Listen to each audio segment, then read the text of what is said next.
It's time for Twig This Week in Google. You're going to need a nap for this one. Stacey Higginbotham's back.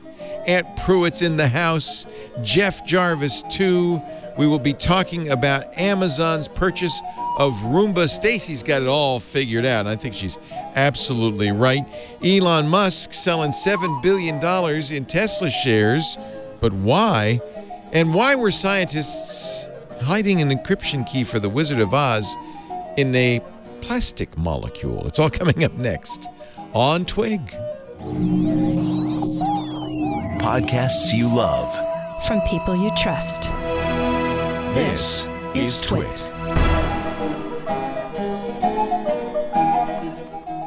This is Twig. This Week in Google, episode 676, recorded August 10th, 2022, the CB of the 80's.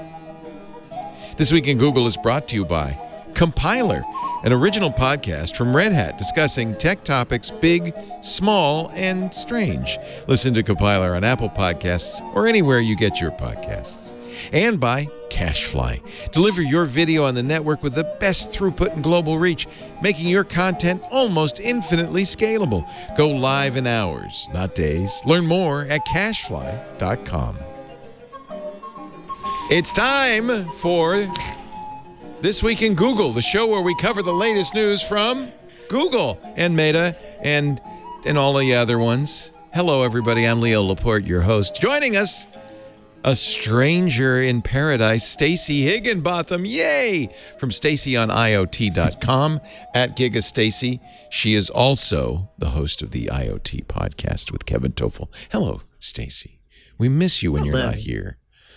Even though glad to be here. It gives us a chance to have other lovely people on. It ain't the same. And I'm getting all excited about Clara and the Sun and Stacey's book club coming up in a couple of weeks. It's so exciting. Also here from Hands On Photography, the one, the only Aunt Pruitt. Also, community manager of our Discord and planner of great things like Stacey's book club. I attempt anyway. You do. You not only attempt, you do. Alex Lindsay's Ask Me Anything is a week from Thursday. Stacey's book club 2 weeks from Thursday. And I think other things are brewing. Yes, sir. As we speak, including Hands On Macintosh and Hands On Windows with Micah Sargent and Paul Thurrott, respectively. Although I think for April Fools, they should each do the other. See what happens. Why not? Why not? Actually, they're both Worlds completely collide. capable of doing that. Also with us, Mr. Jeff Jarvis. He is the Townite Professor, Leonard Tao Professor for Journalistic Innovation at the Craig Newman Graduate School of Journalism at the City University of New York. Hello, Mr. Jarvis. Hello, boss. How Hello, are you? Jarvis. Been watching a lot of TV lately, a lot of those news channels. Keeping busy? They've been keeping busy, yeah. Yes. Writing stuff. Yeah, writing stuff. Writing stuff over there. Let's see. What you writing? Show us what you're writing. Is the whiteboard full? So one of those is the Gutenberg manuscript. Another one is the magazine book manuscript. And next to that is 2 book proposals. Nice. So you have a window seat just for manuscripts. That's really cool. Yes. Every author should. Honored place. Yes. If you find Truman Capote's long-lost novel there, just let us know, would you? I just hope the cat doesn't go and scratch it all. Capote. I was just watching a documentary. He gave this book, Answered Prayers, which is all about New York socialites and their horrible secrets. He gave a key to one of his dear friends. He said, and this is the key to the safety deposit box, but neglected to tell her where the safety deposit box was. I was reminded of this by our pre-show discussion of, where do you store your important documents? Do people still why don't you do a safety deposit box instead of something in your house? I guess it's hard to get to.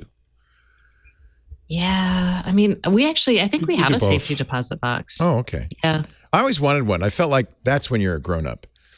Well, that's where I keep my jewels. Yes, yeah. I don't keep my jewels. My jewels. Yes. Let's see. I guess we should mention this morning, poor Jason Howell and Ron Reynolds had to get up. What's his name? Richards. It's the end of Leo's week, everyone. It's the end of my life. It's a little funny. Forget the week. The whole thing's winding down. Ron Richards, Jason Howell. Yesterday, I called Jason Snell Jason Howell, so it all evens out. Oh, Watch. boy. This morning at 6 a.m., I was snoring, but Jason and Ron came in and showed everybody the new Galaxy Z Flip 4. I'm surprised they let the Z stay. There were rumors they would get rid of the Z because that's the letter that the Russians use for their Ukrainian invasion. You can't steal a whole letter. Yeah, you can't. Yeah, no.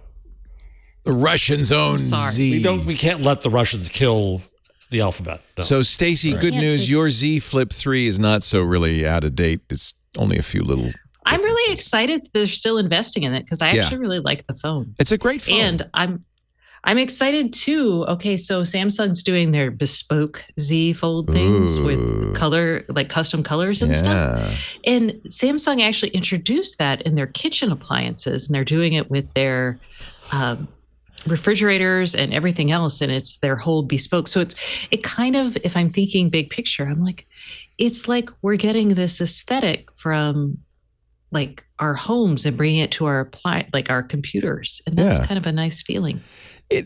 Our linoleum phone. It's not the first time anybody did this. The Moto Z, sure, right when Google owned Motorola, was that a Z also? What was the Moto? Anyway, the X, it was Moto X, not Z. X, that's what it was. Russians don't have that letter yet. Moto X had the whole exact same thing, bespoke. You could get all the different colors and everything, build your own. I think that's a cool idea. Apple's done it with their Apple Watches, mix and match bands and bodies and so forth. So I like that. 49 possible color combinations. That has to be a record for the Z Flip 3. No, that's last year. Oh, wait a minute. So they did this last year as well. Oh, never mind. The Z Flip 4 also. So, no, I thought this bespoke thing was brand new, like Stacy, but it's not. They've done Mr. Burke stopped me this morning when I was in the TD booth for Floss Weekly, and he asked me about this event. And he's like, "Well, did you watch it?" And I told him, "Hey, all love and respect to Mr. Howell, but I was not interested in this Samsung event because phones just don't excite me anymore." I'm kind of with you. I'm kind of with you on that. What would it take to excite you, Ant? Yeah. What would it take? Pardon? Can you imagine any feature? What excites me is when we hear that Craig Newmark chorus. That excites me too. I know. That excites me. I know. My heart starts pounding. Does me too. Do you think so? I have had the Fold. I had two of them. I didn't buy the last year edition, and as you know, I had the Flip, which I gave to you, Stacy. And you still use it, right? So you think you're a believer in foldables? I really like it. It's fun. It reminds me of like you flipping your phone open and you're like, hello. It's compact in your pocket. I think it fits in my pocket. The Flip makes more sense to me than the Fold. Have you had that angry hang up yet, though? I'm so sick of that. You done that? Oh, I heard that phone breaking. My little that sounds just like the phone breaking. Wow. I don't actually talk on the phone. Very. You can pre-order now for August 28th on the Flip and the Fold. And there's a new Galaxy Watch 5. But I'm kind of with you. It's hard for me to get jazzed up. We are going to have an Apple event sometime in the next 30 days. Or maybe a little bit longer. We're going to have that Pixel 7 event and the Pixel Watch event. Yeah. And in every case, these are just kind of incremental improvements on existing devices. It is hard to kind of get too excited about that. I'd be more curious about the watch than the phone, Yeah. Well, this is now... Well, that's incremental. That's just better battery life. Yeah, although did they say 5-day battery life, 80-hour battery life? Because that was the rumor. I didn't... Are they using the new Qualcomm chips that are actually designed? Okay, yes, that's why they're getting better battery life. Yeah. They also mentioned it's going to be in a changelog, but I'll mention it now that Wear OS is going to get a revamped Play Store. Wear OS has really been revitalized by Samsung's participation. Wear OS 3.5 ships on the Galaxy Watch 5 and the Watch 5 Pro. They'll also have Google Maps for Wear OS. with support for offline navigation, which I think is kind of interesting. That's cool. Used to be you had to tether it to your smartphone, but now later this year, Google says offline from the phone, or the phone offline from the internet. No, the watch, just on the watch. The watch doesn't have to talk to the phone to get the map. Coming soon, find your way using Google Maps from your wrist without a smartphone connection. How much storage is on these devices, and how tiny are those files to do? Well, here's my prediction. Offline map. Here's my prediction. This will only be on a watch that has GPS built in. Not all do, because that's a battery killer. And you'll have to save ahead of time. You'll have to save local maps, which Google Maps lets you do. In fact, Google Maps even caches maps, so you may not have to proactively save a map. But those are a few hundred megabytes. So I mean, these watches now have 4 gigabytes and more. So there's plenty of storage on these watches to do that. Yeah. See, I didn't know that. They're not that big. But there's some issues. Of course, if you leave a map going to navigate, that's going to kill battery life. This is all stuff that I think is in response to the bigger battery sizes in the new Qualcomm chip. We can do more because it's not bigger battery sizes. It's more capability. Well, they actually beefed up the battery as well, I think, in the Watch 5, the Galaxy Watch 5. Yes, but that's not Qualcomm. That's Samsung. Yeah, right. So Wear OS is alive and well, or at least it's alive. I don't know. When is the Google Watch? Do we have any date? So in the past, they've done it both ways, before and after Apple's event. A few years ago, they did it before. We were thinking to, surprise everybody before Apple. And then I think last year, didn't they announce the Pixel 6 after Apple? I think they did. I think that's right. Yeah. So it's unknown. Apple has said that, or at least analysts say, the new Apple iPhone 14 will not be impacted by supply chain shortages because Apple buys up all of TSMC's production ahead of time, et cetera, et cetera. They're already producing the iPhone 14, but I have to think that is not necessarily good for Google and Samsung and others. Who makes the Qualcomm chips? Is it TSMC as well, Stacey? They have TSMC, and they just signed a deal this week with Global Foundries to do more of their stuff as well. Yeah, this is becoming a big issue. Actually, Ben Thompson in Stratechery has a very good piece today. I think it's subscriber only, talking about the power that these foundries have because there's so few of them. It's because it's freaking expensive to make chips.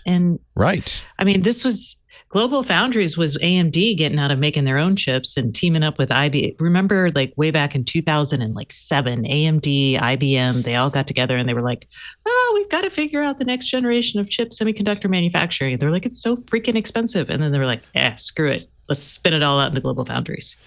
And one of the side effects of this is NVIDIA tumbling in it, having a terrible quarter. Because demand decreased on its GPUs, mostly because the crypto market crashed. But as a result, NVIDIA was stuck between a rock and a hard place. They had contracts with TSMC and other foundries they couldn't get out of. So demand tumbles, but they still have to buy the chips. So huge losses. And that's Ben's takeaway from this is, boy, it's a good time to be a foundry. Yeah, but I mean, but isn't NVIDIA big in? Oh, I'm sorry. Go ahead, Ms. Stacey. No, I was just going to express frustration. Like, this is just economic cycles. This is just how it goes. You don't want to be in the foundry business making chips because most of the time it's a crappy place to be. You can't necessarily anticipate demand. You've got to put in huge CapEx expenses and hope like heck you get them, amortized over time properly. And so, now it's a great time to be a factory. I guarantee you the next cycle is going to be a terrible time to be a foundry. And sorry, I'm just frustrated with what feels screamingly obvious getting. You go, Ant. I'm in a bad mood. No, I was just thinking NVIDIA is not, the only thing in the basket isn't just the GPU, but aren't they big in the AI space right now? You're clicking in and out. I don't know why. Ruh-roh. Ruh-roh. Sorry. Their chips are used in training and inference for machine learning. AI. And in cars, time. yeah. But all of the ramp up in the last year and several years has been crypto. And now what's happening is all the cryptocurrency guys are dumping their GPUs. So there's a glut of used GPUs on the market. Prices have dropped for brand new GPUs. It's been very, very bad for NVIDIA. Very, very bad for NVIDIA. I mean, it was nice to see the GPU price come down, though. That's great for gamers.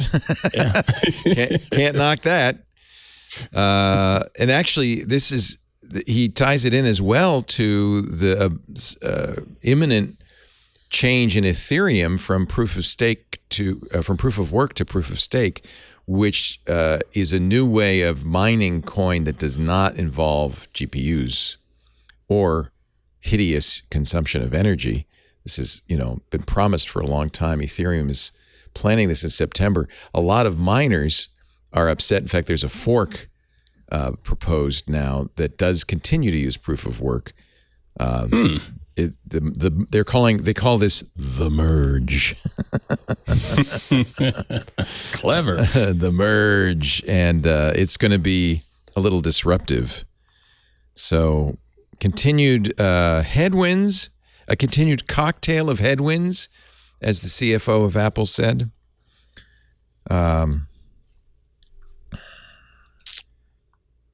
Anyway, it's an interesting time. Do recommend Ben Thompson's Stratechery. I think it's he's we haven't talked about him in a long time, but he's really very good in this. Do you read him every day? It's ironic. One of the reasons we haven't talked about him in a long time is because I hadn't read him in a while.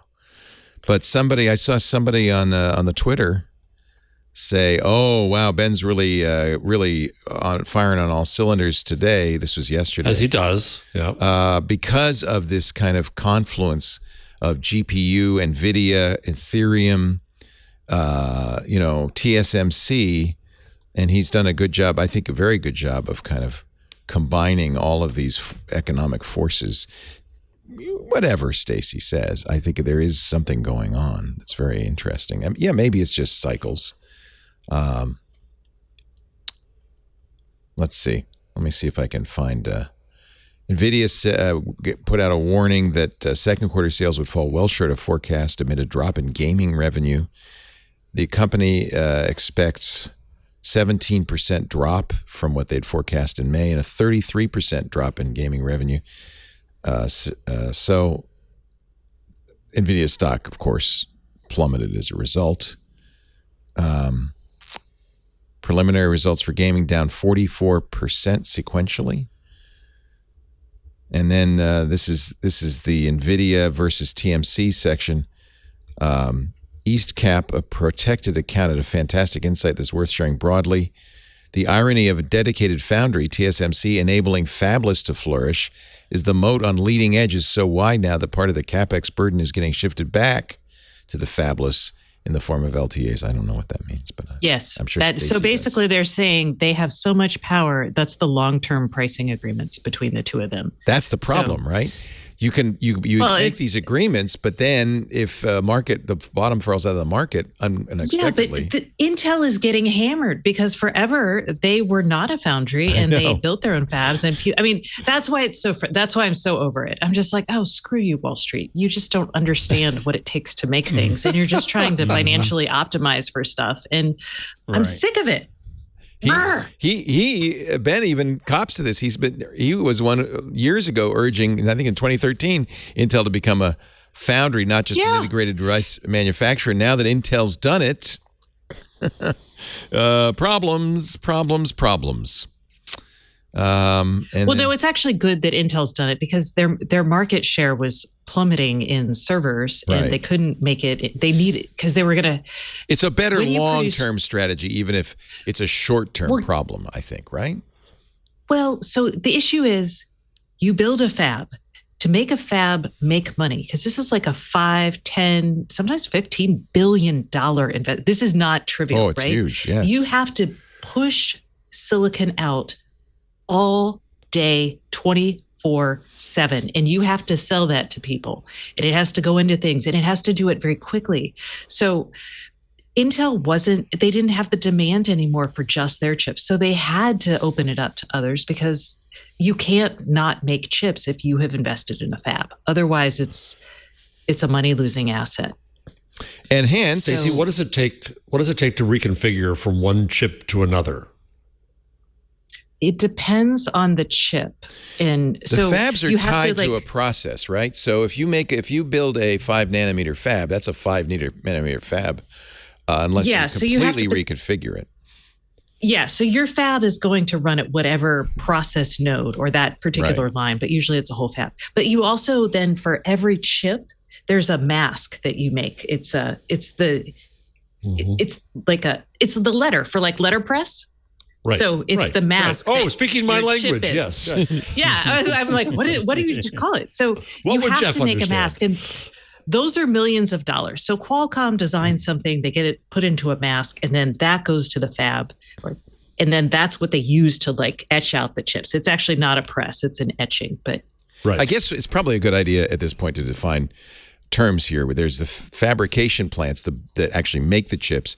There are the fabless foundries like NVIDIA that design them but don't make them and then contract out to have them made. And there are the integrated companies, which Intel was for years, that both designs and builds its own processors. Yes. Intel's under their new CEO, Pat Gelsinger, has decided that they're going to, in effect, be two businesses, that they will be a fabless chip design company, but they will also build fabs. I'm not sure how that's different from integrated, but everybody seems to think it is.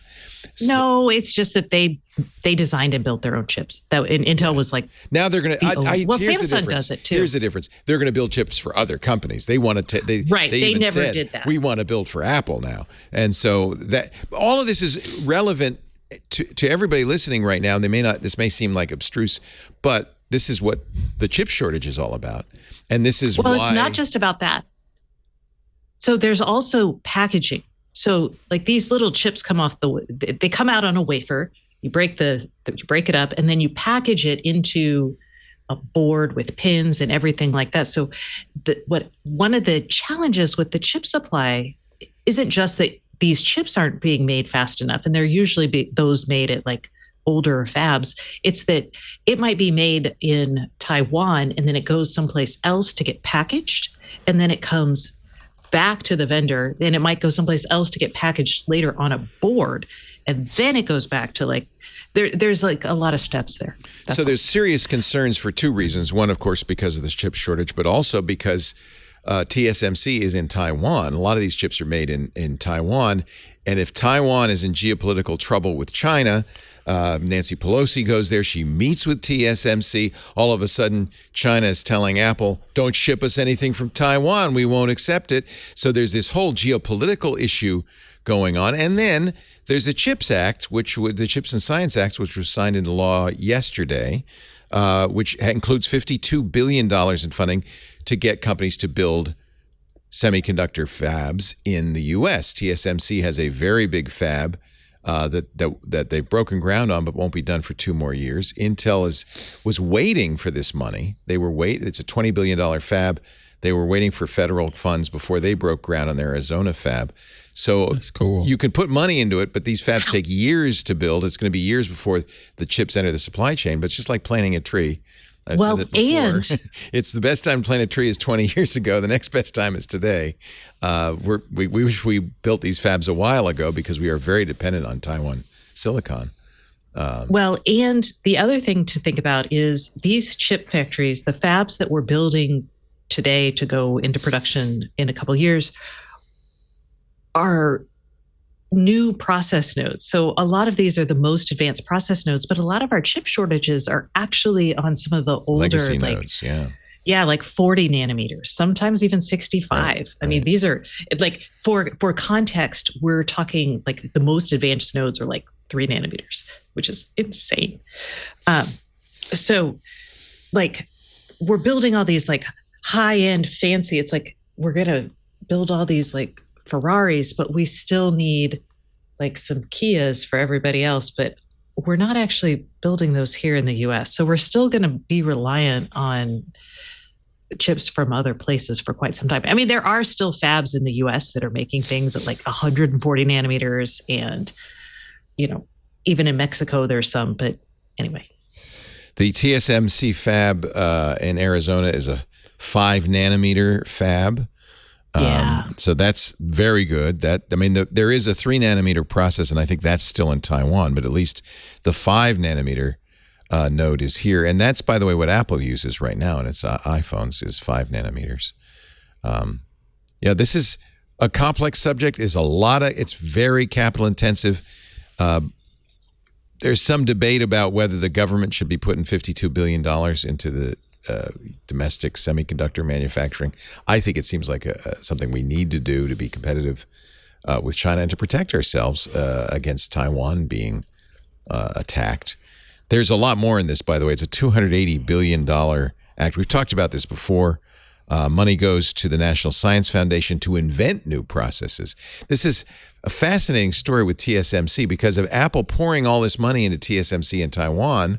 TSMC was able to develop new processes for Apple, which they could then sell to other companies. And so they've really leapfrogged American companies in terms of processes. That's why they could do a 3 nanometer alike process. And so, I think a lot of American companies are saying, well, Apple's, you're supporting TSMC. Maybe you could, bring it home. I don't think Apple's showing any inclination to do that, although, they probably are worried about all their stuff being made in Taiwan and China. We did get a huge boost back when the U.S. government invested in Semtech back in like the late 80s, early 90s. And so I do think there's going to be advantages in figuring out how to, because again, we're all like, Moore's Law is over. What do we do now?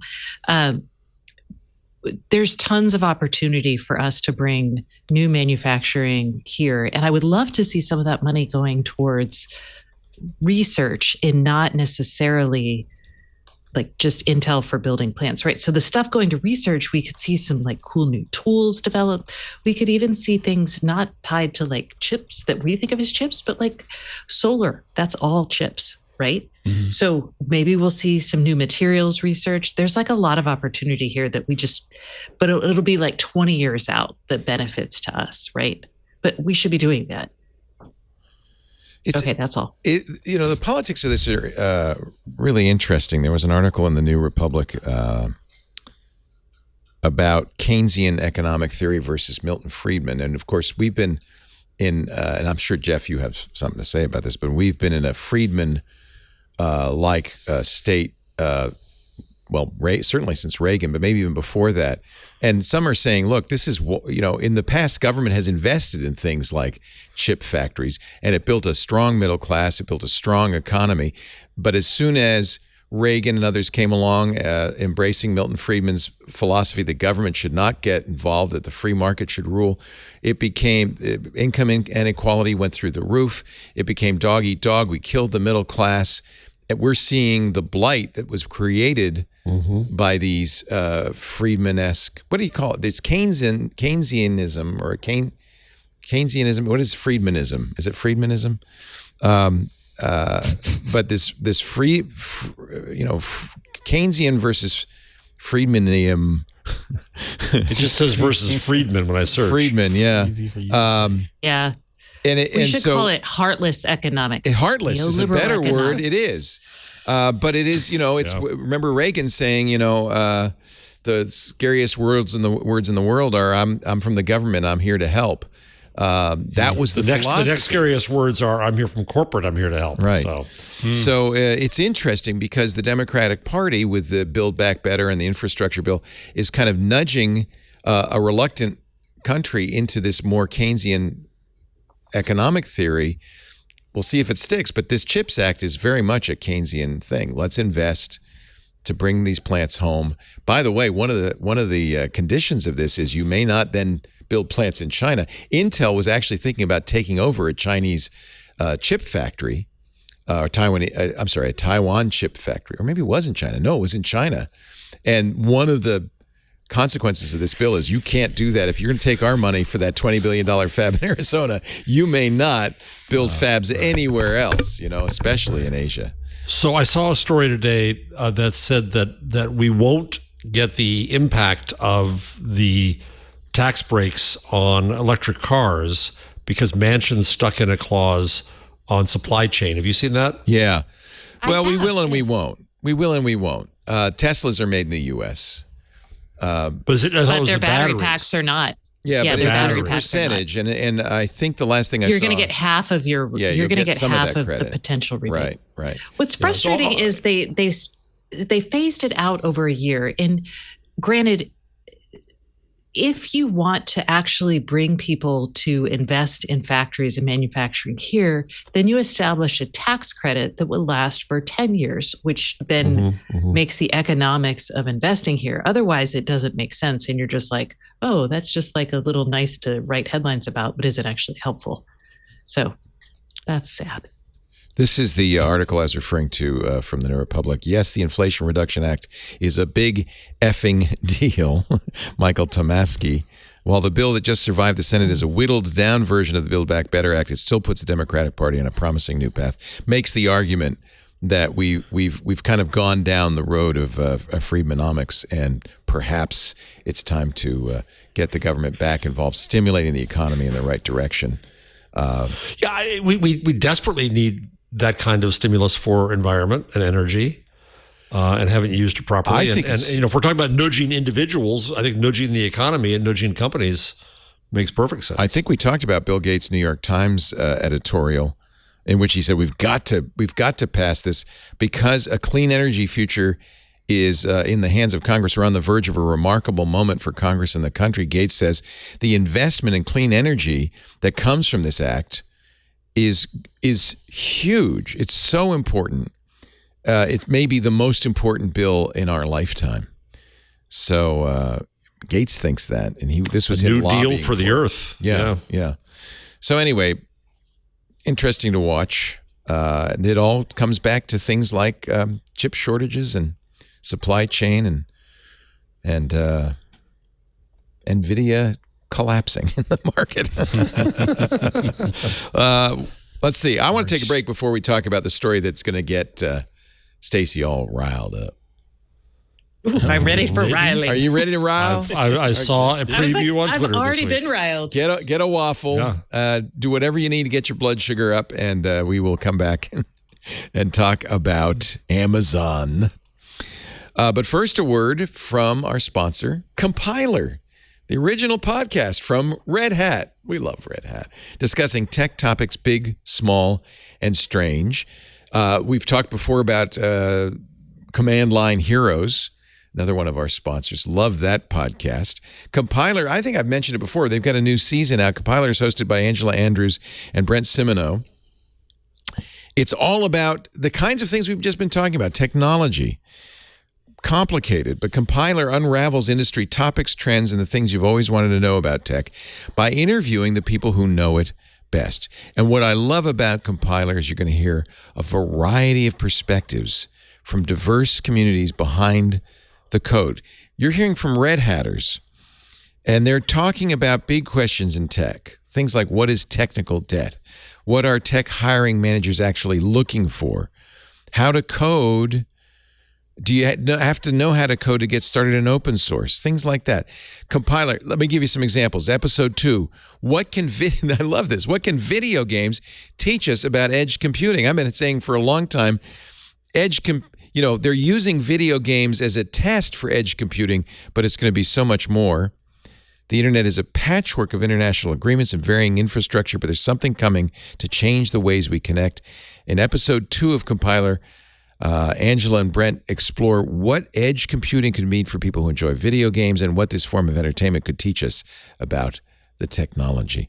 Episode 9, how are tech hubs changing? A lot of money, by the way, in that new bill, the CHIPS Act, to build tech hubs in new locations. Traditionally, if you wanted a career in tech, you had to move to a tech hub, a city like San Francisco or Austin, packed with startups and talent. Things are starting to change. The hosts of Compiler speak to a few of the change makers We're thinking outside of the physical and social dimensions we've come to associate with innovation. If you like stimulating conversations about topics that make a big difference in tech, Compiler is the podcast. red.ht/twit, or we'll also put a link in our show notes. New shows, new episodes, a whole new season out now. You can download them anytime. red.ht/twit, or look on your Apple Podcasts or anywhere you listen to podcasts to listen to Compiler. Or you can just go to the show page for today's episode, and we'll put a link there. Thank you, Compiler, for tackling these tough issues and making a great podcast all around it. Compiler from Red Hat. I think there's a government investment in podcasts. Darn it. You need more podcasts. This is where I put my my Freedonomics hat on. The last thing we want is government putting its thumb on the scales in podcasting. No, thank you. That's interesting, right? We could use a Voice of America podcast, sure. Yeah, I'm not against Voice of America. Well, here's a question. We'll get to Amazon in a second. But here's a question. There is an industry I happen to be working in, that is dying on the vine, an American industry, started at the turn of the last century. It's called broadcast radio. Oh, puh. Wow. Some call it puh. I don't know why. It's dying. Should the feds try to save it? No. Well, no. But what's interesting to me, Leo, is the attitude difference about radio here versus Europe. Right? Europe radio still they have government, works. but that's because they have government. They have government. Germany, England, France. The biggest stations are all government stations. We don't want I wouldn't listen to a radio-free America. Okay, we have NPR. That's in part funded. But it's not directly funded. They basically are down to virtually no. It's not directly funded by federal funds. Okay. Federal funds go to the local stations, and then, but it's actually, if you listen to NPR, it's advertising funded now. In fact, it's funny because we compete with them for podcast advertising big time, and they are very expensive, and they get a lot of the biggest advertisers. It's very hard to compete against NPR. Which is interesting. Direct response? Very interesting. All we do is direct response these days. But same with the NPR podcast? No, because, and I talk to Lisa talks to these advertisers and tells me, they don't buy NPR for raw response numbers. They care when they buy an ad on us. What's the ROI? How many new customers they get? For NPR, it's prestige. Yeah, and so they don't care. It's brand. And that's a hard thing to compete against, to be honest. Yeah, you got to get that sweet brand advertising. Sweet brand advertising. Many of my advertisers are going for brand and cachet, and I love them all for it. Yeah, good for you. Yeah. Send them our way. No, you should keep them. I don't want to steal any of your advertisers. They're all, I'm sure, fine. Amazon has announced it's going to buy iRobot, the makers of the Roomba vacuum cleaner, for $1.7 billion. I don't, if there's going to be any regulatory pushback on this, it's going to have to be more about privacy and data, because I don't think this means they'll own the tiny little market for automated vacuums. Will they, Stacey? There are other companies. This is an antitrust. Let me rephrase this. This, under Lena Khan's views of antitrust, and she is the current head of the FTC. This could, I don't think it would be stopped on this. On what grounds? So on the grounds that Amazon is going to take a develop. But there are a lot of companies that make Shark makes one. Not on the vacuums. So it's not on the physical devices. It's around iRobot's plans to do an OS, a cohesive OS for the smart home. And they called it their Robot OS. And I didn't even know about this. This is why we love Stacey. I did an article. Did you see my article? No. Did not. Oh, you should I'm go to rushing to Stacey on IoT right now. Has an excellent headline, if I do say so. Maps, mops, and matter. Why Amazon wants iRobot. So tell us. Alliteration. We adore I know. alliteration. I couldn't help it. So it's not going to be halted on the grounds that Amazon's going to swoop up the robot vacuum market. No. There's enough competition that's not the case. It is not robot vacuums. So the two biggest like moral panic, as Jeff would say, things were like privacy. And in my story, I actually include a map of my home. So you can see what Roomba knows about my house if you're so inclined. It knows you have a couch in the living room. It does. And it knows all those weird hatch marks or rugs. It knows where I have rugs. Oh, that's interesting. It knows the names of... So you got a carpeted master bedroom, partial in the office. So you don't consider this an invasion of privacy? Obviously not. You put it on the internet. I was going to say, I put it on the internet. Mm-hmm. I am impressed by the size of your laundry room, which is actually bigger than your kitchen. Yeah. Wow. It's like a mud room laundry. It's everything. That door leads out to the garage. Combo. It's all right. It's like the catch-all when you walk in. And in Seattle, good Lord. How did you get this out of your Roomba? You're able to download your map? I did a screenshot of the app and then Oh, the app tells you this. Okay. Yeah, the app shows you. Anyway, what were we talking about? Oh, Robot OS. So Robot OS is something that iRobot, it's their next generation operating system. And they started talking about it earlier this year. And what it is, it's exactly what everybody's been talking about with the smart home for years. It's like, once all the things are interoperable, how do we figure out how to not make robots in the smart home, but turn the smart home into a robot, which means giving them context about what people are in the home, what they're trying to do, what other devices can share with other devices about what's happening in the home to actually add value. And that's what Roomba was trying to build with Robot OS. Amazon's also trying to build this. It's not like when they talk about ambient intelligence, that's what they're talking about. But iRobot has had a better chance because consumers can say, I don't want anything you're selling, iRobot. I'm not going to buy you because there's plenty of other options. So it was incentivized to work with privacy and data hopes that consumers wanted, right? Same thing with other vendors that are going to like share their device data with Robot OS, right? If you're going to work with Robot OS and have your thermostat talk to their smart home OS, you're incentivized to work with them because they're not this huge powerhouse. So if you say, I don't want to share this data, you don't have to. iRobot's still going to try to build something with it, right?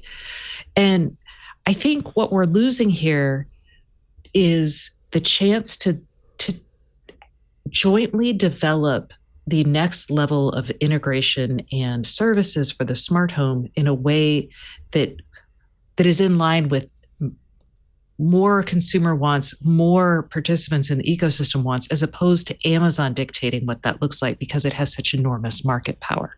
Do you think the antitrust law is sufficient to cover this? I mean, that's what, like the FTC. So I think I told y'all a while back how they had asked a bunch of questions about how market power affects salaries, how market power affects innovation. Oh, yes. This is very clearly an issue of market power in a deal that could affect innovation. Proving it would be so hard. Right. But they're trying to build a model for this. And this is a good deal to actually throw up against that model and see what sticks. Yeah.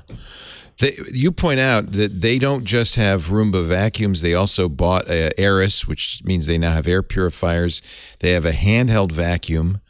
But I think it's an excellent point. By itself, iRobot and its mapping and all these devices don't present a particular invasion of privacy, and they would need to work with there were a lot of parties. moral panic and media coverage of it. Well, there was some concern it was uploading those maps, but now there's and the other part of this is there seems to be a pattern with Amazon. What are Amazon's acquisitions? They buy Ring Doorbell. They buy Eero. Both of these can, be used to map the house to see what's going on. They put cameras and microphones in your house with Amazon Echo. I even had the Amazon Look camera in my closet to review the outfits I wore before I went out of the house. And, those are ways to perform services for you in your home. Yes, absolutely. But Amazon becomes more than just an e-commerce company when it has all of these disparate forms of data about you. I don't know what it means, Nobody really cares what color your pants are or where your coffee table is. I disagree. I hate to break it to you. No, I disagree. I think they do. And I think they might be interested to know that I buy this brand of pants. They might be interested to know that I have a coffee table, but I don't have a side table. I mean, I think there's things. See, that's where I think that's the. So pardon me, but that's the ego of this, is thinking that the world wants to know that much. I will say there is a potential advantage in this data for shopping. If you think about running something like ARKit on some sort of machine, like being able to pull data about the physical size and location of things in my home into like an AR program. We're not there yet, but you could see, and Roombas do have low-level cameras that see the ceiling, and they have one that sees the floor. So they have, I think they have LiDAR too. It just seems like one more piece of a larger puzzle. It does give them a puzzle of service. Remember how everyone was like, Astro? And we're like, Astro isn't for sale yet. Astro was their little robot that that was clearly about mapping the house because it did nothing. Well, it's also about brought you treats. Robots. What are you talking about, Leo? And it also wanted to know the name of every room, so you could say go to the kitchen, as the Roomba does. And what is it? And now Amazon has that. Jeff, I understand, and in fact, I myself have even taken that tack, which is, well, what is the harm? It's at worst, it's going to be selling advertising. But I think we are increasingly learning that this data can be weaponized against us. And we have a story coming up that shows you very dramatically how the data can be used to weaponize against you. And so I think there's a legitimate concern, even if I cannot put my finger on how this would be used nefariously. The fact that all that data is being collected, they just bought One Medical, which is, that's going to give them a huge amount of health information. They bought PillPack, which they have a pharmacy now. It seems to me this is not just a normal, I'm Walmart and I'm going to sell a lot of stuff kind of growth. That there is definitely interest in data. Ann's trying to get in. Ann's trying to get in too. Yeah, I just think there's a line that's been drawn and they've crossed that line. Yeah, you can buy one or two of these different companies that have various services, but after it's just continuing to grow and this piece of pie is getting bigger and bigger and they're getting more and more information about us, I think it's warranted for people to be concerned. I mean, they're going to know every daggone thing. And no, I'm not vain enough to think they give a crap about how many orange T-shirts I have in my closet, but the fact that they could find that out, that's still a little bit interesting, you know? If Brad Stone actually did a great article. Hold on. Let Stacey go. Yeah. And he talks about back in 2014, and Brad Stone wrote a book about Amazon. Two excellent books. Highly recommend them. Yeah, they're really good. But he actually did a great article about this deal. He brought up the fact that back in 2014, Jeff Bezos in his shareholder letter said Amazon is searching for the fourth pillar. Right. And for Amazon, that was something that was good for consumers and would also become this huge business for it. And it didn't have to do with selling anything online. It could be whatever. It's the fourth pillar they wanted. And Brad makes the case, yes, that Amazon is still looking for that. It's looking at health. He doesn't know if the Roomba deal in smart home really makes sense as the fourth pillar. So the three pillars are Amazon Marketplace, their third-party sales, Amazon Prime, which is, of course, many things, and Amazon Web Services, which is the number one cloud seller in the world. What's the fourth, he's saying? And Jassy hasn't stopped looking either. I mean, just because Jeff is gone doesn't mean Andy Jassy's not. Well, Jeff's still around. Stacey, let me ask you the question this way. Well, first, let me just say one thing to Ant. I think fine to ask the question about what they do, but I think that one has to look at it in a regulatory framework of saying you have to start with the harm, the potential harm, to know what you're guarding against. So now let me switch it to Stacey. If you were Lena Khan and you were being expansive, and this deal we're going to go through, what conditions would you want to put on it?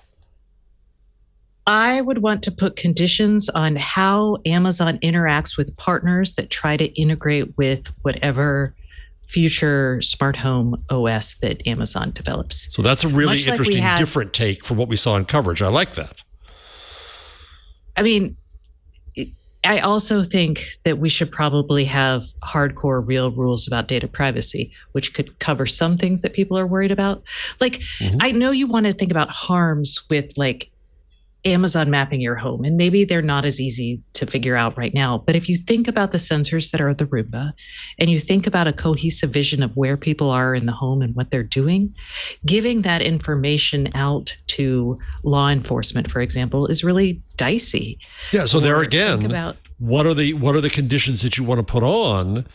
So you have to those think are about the not potential harms so you antitrust. can do that. Yeah. I think. Those aren't antitrust. That's true. true. To me, those aren't antitrust harms. Those are harms that we need to solve at a macro level across our society related to tech and data, like technology companies grabbing and storing and selling data. Like that's a data marketplace issue. But from an antitrust issue, like what I said, basically, how will this deal affect innovation in this space, given that we're at such a nascent level? And you could say, like when Facebook bought Instagram, that was a kill innovation type deal. It wasn't directly competitive. I think this is that kind of deal. Yeah, I think you can make a strong case, and I hope they do, that iRobot is better for innovation by its standalone than if it's in a giant company like Amazon. Brad Stone wrote an article a couple of days ago in Bloomberg, what Amazon's Roomba and One Medical deals have in common. This came out August 8th. Data. Well, but there's an interesting quote in here that actually comes from Colin Angle, who's the founder of iRobot. In 2019, at the Remars conference, Amazon's Remars conference, Brad Stone writes, wearing a very Amazonian powered by optimism t-shirt, Angle talked about making autonomous robots, not just vacuum cleaners, but autonomous robots that implicitly understand their environment and can respond to queries and anticipate the needs of their owners. The goal is to turn the house into a robot, he said. Yes. Giving it sensors, giving it actuators, giving it the ability to take care of the people who live in the house. And with an appropriate combination of AI, voice understanding, and spatial understanding, this gives Amazon the third part of that, we create a home where you live your life and it just does the right thing. It's a very interesting idea of home automation. Yeah. Instead of a robot standing at the sink doing your dishes, the home is itself the robot with different ways of actuating, and it's all tied together. And so Brad's making the case that there are two possibilities for this fourth pillar. One is healthcare, but he says that's complicated. There's a lot of regulation. The other is home automation, in particular this vision of a smart home that really is smart. Doesn't just. But how about another one, Leo? Yeah. When I saw this deal, my first thought was, and I hadn't put it in the terms of the pillar, but that this was inside and outside the home, business to consumer and business to business robots. That Amazon could in its factories, in its drones, in its delivery trucks, that a physical robot service structure, as opposed to a data structure, which is Google, or a social structure, which is Facebook and Twitter. Is there a larger robotics industry piece here? Who else is big besides Boston Dynamics? Who else out there is big in robotics? It's a philosophical thing, because in the early days of computing, we thought, well, the computers would get bigger and bigger and bigger and smarter and smarter and smarter. And what turned out, it was computing at the edge, which was smaller computers everywhere in everything. Right. And I think robotics may turn out to be that. Instead of a smarter, bigger robot, there's little things doing little bits like a iRobot Roomba and all over the inside house. And outside your home. If you go to the story that I wrote back in when Astro came out, I wrote a story all about how the smart home is a robot, like the whole home is a robot. And again, like Colin Angle was saying, the idea there, and it makes a ton of sense, because I've seen so many demonstrations of robots. When you deal with general purpose, or there's no such thing as a good general purpose robot. We're not going to have a Rosie, because robots aren't smart enough. They don't have the physical dexterity we need for all that. So what we will have, if you scroll, there it is. Oh, hey. The smart home doesn't need a robot. Fingers Stacey on the wrote. pulse of It everything. should be a robot. Whoops. Yeah. I grabbed the wrong one. And yeah, so that's it.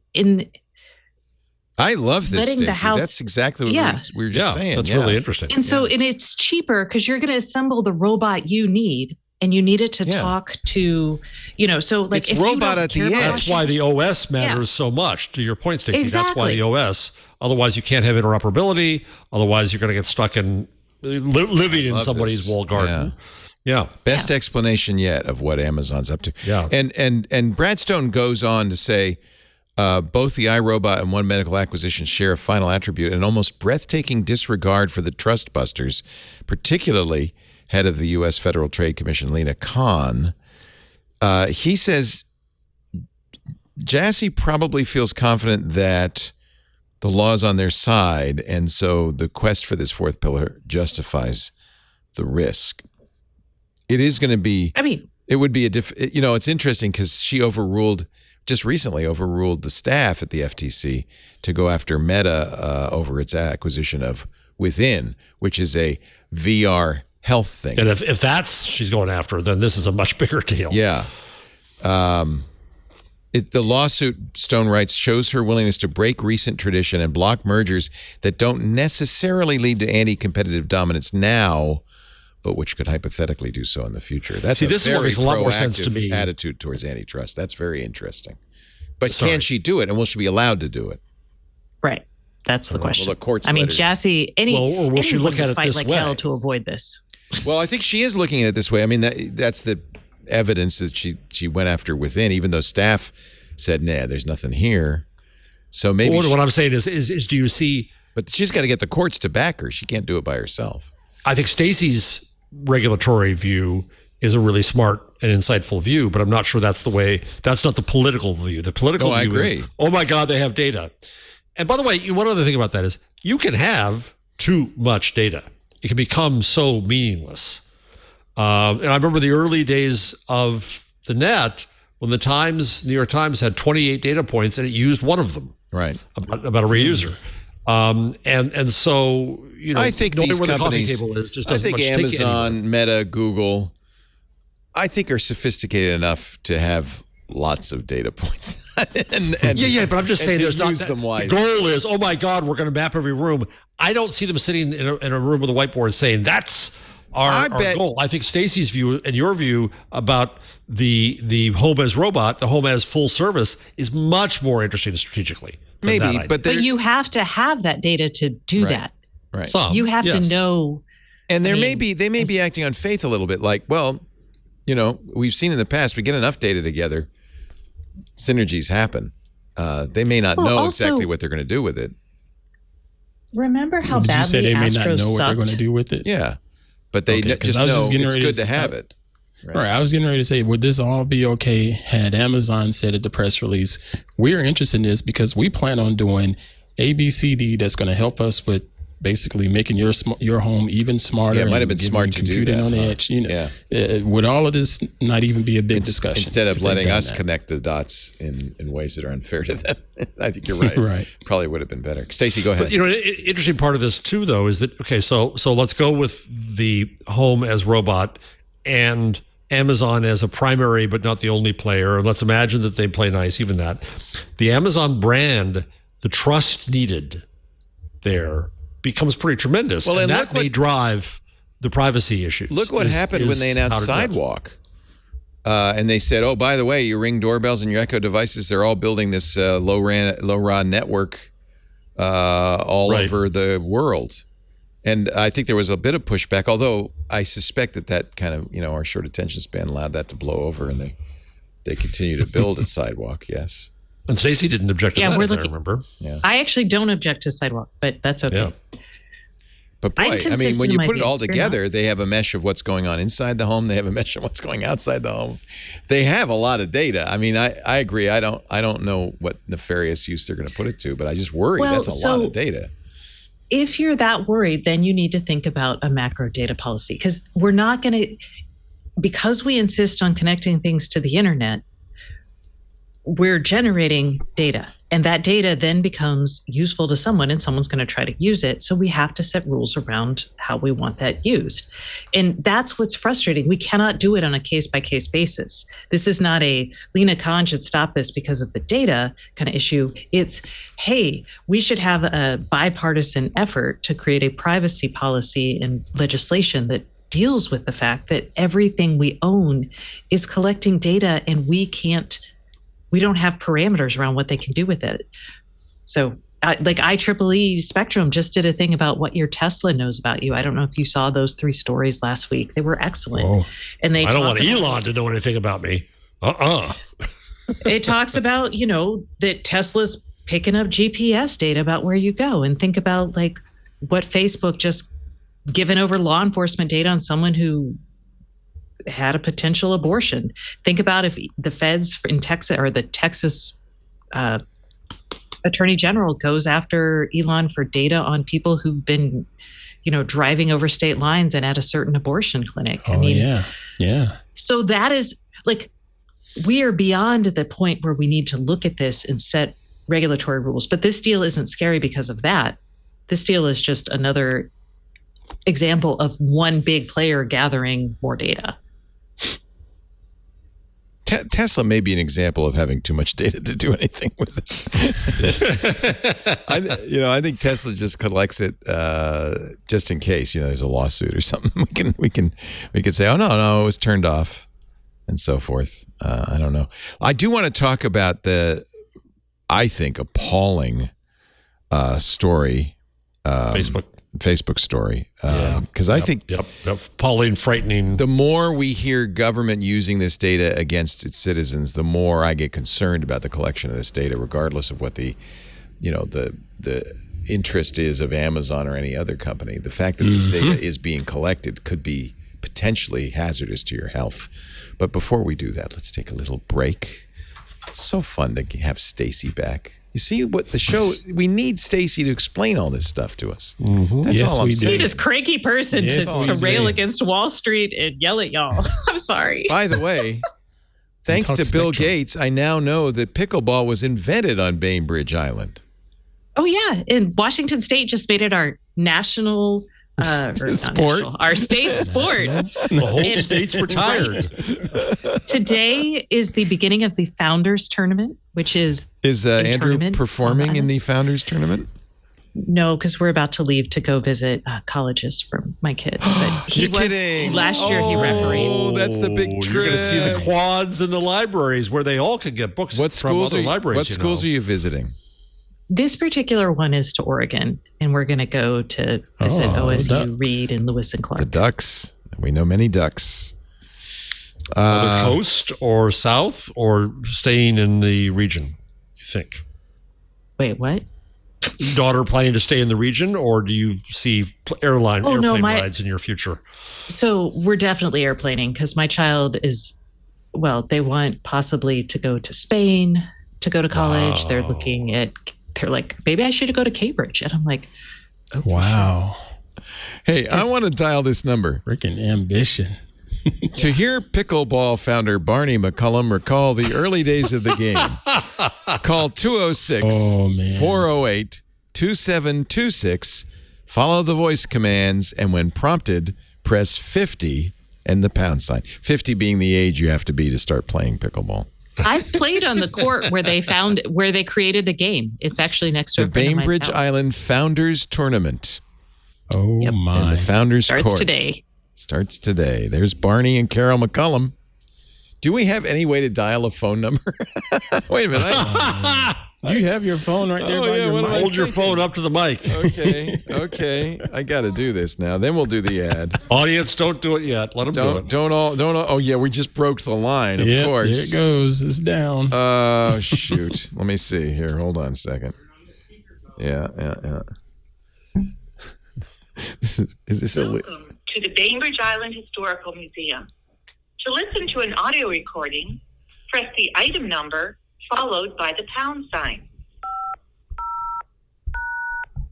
The summer of 1965, and that fateful weekend when the game of pickleball was invented. I know you've told the invention story 100 times, but how about telling it for us one more time? Here he comes. Please. Barney McCallum. Here he comes.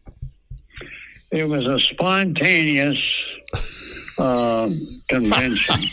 Well, ladies and gentlemen, I don't think you tuned in this show expecting to hear the immortal words of Barney McCallum, but now you have. Boy, I hope we don't get a copyright strike for that one. Oh, God. Oh, no. The Bainbridge Island History Museum, very nice. They might take very us nice down. people. Okay, but I'm I'll calling go down you. and talk to them. I'm calling you if we get a takedown. Holy cow. I'll go talk to them. You're going to go stare them down, yeah. There's not that many people here. Believe me, they know. Lisa and I are planning to retire in your fair state, and we may take the ferry over to play pickleball at the Founders Court. I actually, when I heard about all of this and Bill Gates saying, yeah, I played pickleball when I was a kid, because he's from the area, I actually pulled up a video of the rules of pickleball, airplayed it to the big screen in the living room, made Lisa watch it, and then ordered bless her heart a pickleball kit. Includes 4 wiffle balls and 2 rackets. And I said, Lisa, we've got a court just down the road. We're going to play pickleball. It's still sitting in the mudroom waiting to go. It's so fun. Is it fun? It's fun. It it's looks such fun. An easy access it's sport. Easy. And it's good for oldsters like me. It's actually like when Andrew plays, he takes like 25,000 steps. He gets sweaty. Oh, Andrew's about a killer at it, right? Yeah, I'm not playing with people like Andrew. And is it always doubles? I believe so, yeah. Yeah, it's couples. Right? I've never, okay. I was like, I've never played You've never played it? by myself. No, I've never played it by myself. Yeah, it's always a couple, as a couple. Yeah. It's a good couple activity. Well, I'm out. Andrew won't play with me. Queen Pruitt ain't going to play pickleball. No, you just go. It's more like I'm not playing with her. That's just, no. Yeah, that's what my husband's like. I'm like, hey, can we go play? And he's like, oh, not on my team. No, can't wait. Not happening. Can't wait. Our show today. Our show today brought to you by Cashfly. I'm going to call Queen Pruitt. Tell her about pickleball. How do we know that Cashfly is amazing? We know. We know because we've been using them for more than a decade.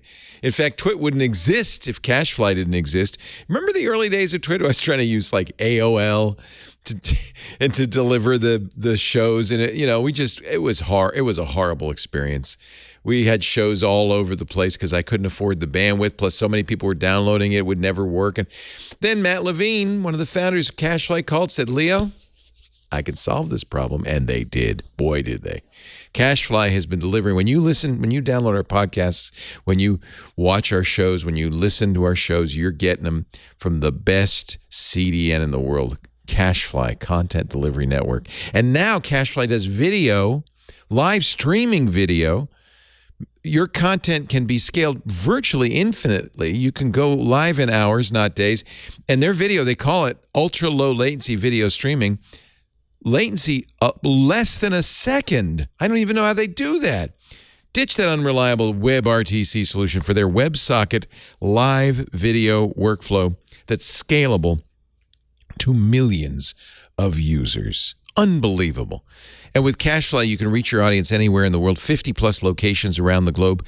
Content is delivered closer to your customers, outperforming local CDNs. And I mean, when I say outperforming, I mean it. They're 10 times faster than traditional methods. They're on 6 continents, 30% faster than other major CDNs, 98% cache hit ratio, 100% availability in the last 12 months. Not any number of nines, 100%. 100%. And now they've got this storage optimization system that eliminates cache misses. You get a cache hit ratio of 100% because your stuff is stored on Cashfly. That means you take a load off your origin servers, you can reduce your S3 bills, reduce bandwidth, and there's never a lag. People come, they get your content right away. That means lightning fast gaming that delivers downloads faster with zero lag, glitches, or outages, ultra low latency video streaming to deliver video to more than 1 million concurrent users, mobile content optimization that offers automatic and simple optimization so your site loads faster on any device, multiple CDNs for redundancy and failover. That's how you get 100% availability. And don't worry, if you need support, they have fully managed solutions. With CashFly's Elite Managed packages, you get VIP treatment, 24/7 support and response times in less than an hour. In fact, most of the time, they'll already know if there's an issue and they'll be working to fix it before your team does. 24/7, 365 priority support from CashFly. I have never been happier. They are the best. They saved us, and they continue to do so. They're always there for us when we need them. They'll always be there for you when you need them. Learn more at cashfly.com, CACHEFLY, cashfly.com. I don't know how we top the Barney McCallum soundbite. We'll find a way. We'll find a way. It's just gold. Maybe I shouldn't have stopped. Was there probably? Yeah, I think you should have kept going. Actually, I can go. He's probably still. Now talking. you got to call him back. Call him back. Call him back. Barney, are you there, Barney? I've told the story 100 times. Tell it once more. All right, yeah. 50 pound. The summer of 1965, and that fateful weekend when the game. Why was it a fateful weekend? Fateful weekend. That was my question. Yeah. Oh my It's God! the beginning of pickleball. The world changed in 1965. It was a spontaneous convention. Sounds like it. The kids were sent up to play on a badminton court with ping pong paddles and what you would call a wiffle ball. This was because they were bored stuff and go out there and entertain exactly that. Get out of the house. And the kids Get off the back, and so porch, kids. Adults went up there and saw what they were doing, and Ping pong paddles and wiffle away from balls. them. That's how it started. Yeah. And started playing. That tracks. And it was a series of arguments as to what was right and what was wrong. I like how he's starting to go into Southern Baptist This is pastor drawl. It was all positive. So tell us about how you then became the paddle designer. Okay. No. We'll just save that for later. Wait. What else? That's number 50? What are 1 through 49? Oh, there's audio a lot of history. You're right. I didn't even about think of this. Bainbridge Island I might have history. to go back there. It's a big island. I didn't realize how big it was till we sailed by it on our cruise ship. It's a big island. I remember when the 7-Eleven came in. Okay, so you know them what? out because that doesn't fit here. In all seriousness, one of the best things to go to for anyone on Bainbridge Island is the Japanese Internment Memorial. Oh, yes. Because yes. Washington State, I think, has actually done a really good job, and we as an entire country could take a note in terms of acknowledging how poorly we treated people because of their race, and acknowledge it, incorporate it into our own teachings. I mean, like, everybody here knows about that, and it's part of like the fabric of who Washingtonians think they are. There were a lot for both good and ill. A lot of Japanese Americans in Washington State. In Bainbridge, the first ones left from Bainbridge Island because they had a huge Japanese, like our elementary school is called Sakai, huge Japanese population. And actually, it's really nice. Like, yes, there were obviously, it's a terrible thing to happen, but people on the island actually like farmed land for their people, for the Japanese immigrants who were citizens actually, who were interned, and then gave it back to them when they came home.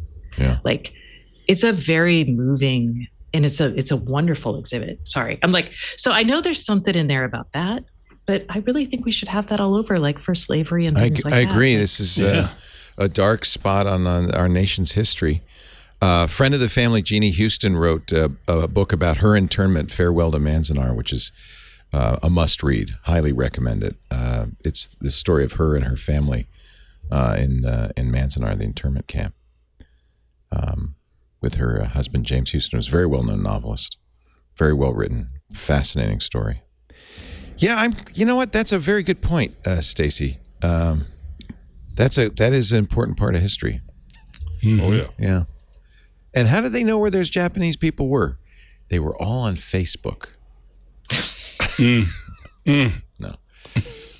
There was, there's a famous story, I think it was in the Netherlands, where, and this is to me the cautionary tale about being too free with information, where the census would record everybody's religion, right?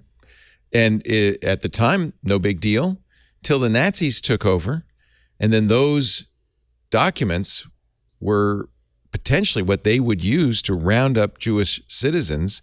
The mayors of at least one town burned those records before the Nazis could get a hold of them. But that I'm listening to a book called Mercury Pictures Presents right now, which is kind of interesting, fun novel. And this Italian emigre is the central character, and the Italian newspaper in Los Angeles burned all its copies so that it wouldn't be used to round up enemy aliens in World War II. Yep.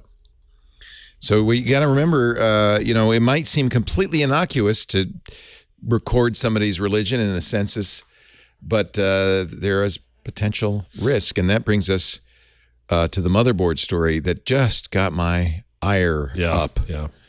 Motherboard has obtained court documents to show Facebook gave police, of course it was a subpoena, it was a lawful subpoena, a teenager's private chats about her abortion. These were private Facebook Messenger with her mother chats with her mother. 17-year-old girl has now been charged with 3 felonies, including performing an abortion at more than 20 weeks, performing an abortion by a non-licensed doctor, and concealing a dead human body. You might argue that fetus is not a dead human body, but that's not what the law says. She's being tried as an adult in Lincoln, Nebraska, because she used a medication to abort a fetus in Nebraska. She was 28 weeks pregnant, which is, of course, illegal in many states at that late term of an abortion. But nonetheless, those messages, and Motherboard got the messages, and there was a court-approved search warrant. Facebook complied with it, as they are required to do. Although I know Facebook, Google, Apple, and others talk about how they fight these, Twitter, how they fight what was these. This? Well, so there's a story I put in below, Leo. I haven't even read it yet. I just found it. Facebook parent Meta defends itself after turning over private messages, claimed it never was told the investigation was related to an abortion. So does that matter? Is one told in a subpoena what it's related to? And should these companies henceforth say, whatever it is, we're going to fight you just to push out the issue. We're not going to hand over anything now until we have to go to court. We want that information. Right. Yeah. When you get a subpoena, you're offered a case number, but you're not necessarily told. I mean, presumably when you get a subpoena, you call a lawyer and the lawyer looks up the case number so they know what you're being, why. But it's also an abdication of Facebook's duty in this is not a protector of your data. If you received a subpoena, you would be like, holy cow, a subpoena. I shall call my lawyer and my lawyer will act in my best interest looking up the case. Facebook doesn't do any of that. They're just like, oh, a subpoena. Okay, here. Mm-hmm. So it's a little disingenuous for them to be like, oh, we didn't know what it was about. Of course they don't. They don't care. Okay, that's all. But are they wrong in turning it over? I think they should. That's their job. Yeah. Here's the Facebook. The warrants did not mention abortion at all, but get this. Court documents indicate the police were at the time investigating the alleged illegal burning and burial of a stillborn infant. Yeah. The warrants were accompanied by non-disclosure orders, which prevented us from sharing information about them. The orders have now been lifted. When you have horrible laws in a country, then, I always say that government is not the protector of privacy. It is the worst threat to privacy. And this is the case. And what do we expect the platforms to do? It's the case where a mother and daughter are using it for a discussion. It's also the case where we need privacy legislation, and I will agree. And where having written the right to privacy and communication to a technology known as the letter was limiting. It should have been. They could not have communication. They could not have offered a warrant to search that to the Postal Service, right? They couldn't couldn't grab that letter. They could do a warrant. Yes. That's the problem with this. Yeah. Okay. You can, but then what's the, that's the point. It's warranted, not warrantless. And that's the protection you get to mail. But that's the problem here. You have a really bad law, a really bad government, and no protection of privacy. Facebook DMs obtained by law enforcement were then used as the main basis for a second search warrant in which 13 laptops and smartphones were seized from the Burgesses. 24 gigabytes of data, including images, messages, and web histories from their phone, were extracted for the case. So that is a lot of laptops. That's a lot of laptops. Boy, is it. So, well, it might have been who knows how broad the net was. They might have gotten everybody, every relative. I don't know. Every old laptop. Yeah. I got old laptops around here. The moral of this is, and this really relates to privacy concerns. If you're going to do something, you shouldn't send a message on Facebook. Or any mechanism. You shouldn't put it on a laptop. You shouldn't do a Google search. Shouldn't text. Because all of that is available and all of it's collected and all of it can be subpoenaed by court Which order. Sucks. Yeah. Or you could just say, hey, encrypt everything, and then no one can. Well, and this is exactly why every government in the developed world is fighting encryption, including our own, because they don't like it that not everything is available to them all the time. Wouldn't one presume, by the way, that the texts that were exchanged in the Secret Service and DOD and whoever the third one was, phones, were on an encrypted method or just open texting? So you can encrypt. Can you encrypt in Facebook Messenger? And I guess not. WhatsApp you can. And it's strong encryption. You'd be better off using Signal, if you ask me. That's really the only solution I know of that, or make a phone call. Well, not a phone call. There's wiretaps too, right? But they'd have to. Or microphones in your home. Yeah. I think you have to do what Steve Gibson always says, which is you go out in the middle of a field naked and you make sure that there's no one within 1,000 feet. And no mosquitoes around. And then you whisper in the person's ear and they whisper in your ear and you just, that's the best you can do. But you've now told someone else, and so you have lost control of it to that extent. That person. That's what's driving Trump crazy right now, because the latest reports are that it was someone inside Mar-a-Lago who said, "There's more stuff in the safe." Wow. And so now he's paranoid about everyone around him. And there's a new ad out today that's trying to make him even more paranoid, which is kind of fun. Isn't that what didn't he say that you only plead the fifth if you've done something isn't it the case often that criminals will often say, "Oh yeah, it's overreach. Oh yeah, government overreach. Oh, they planted evidence in my safe." Right. Anyway, Messenger does have secret conversations, end-to-end encryption built in.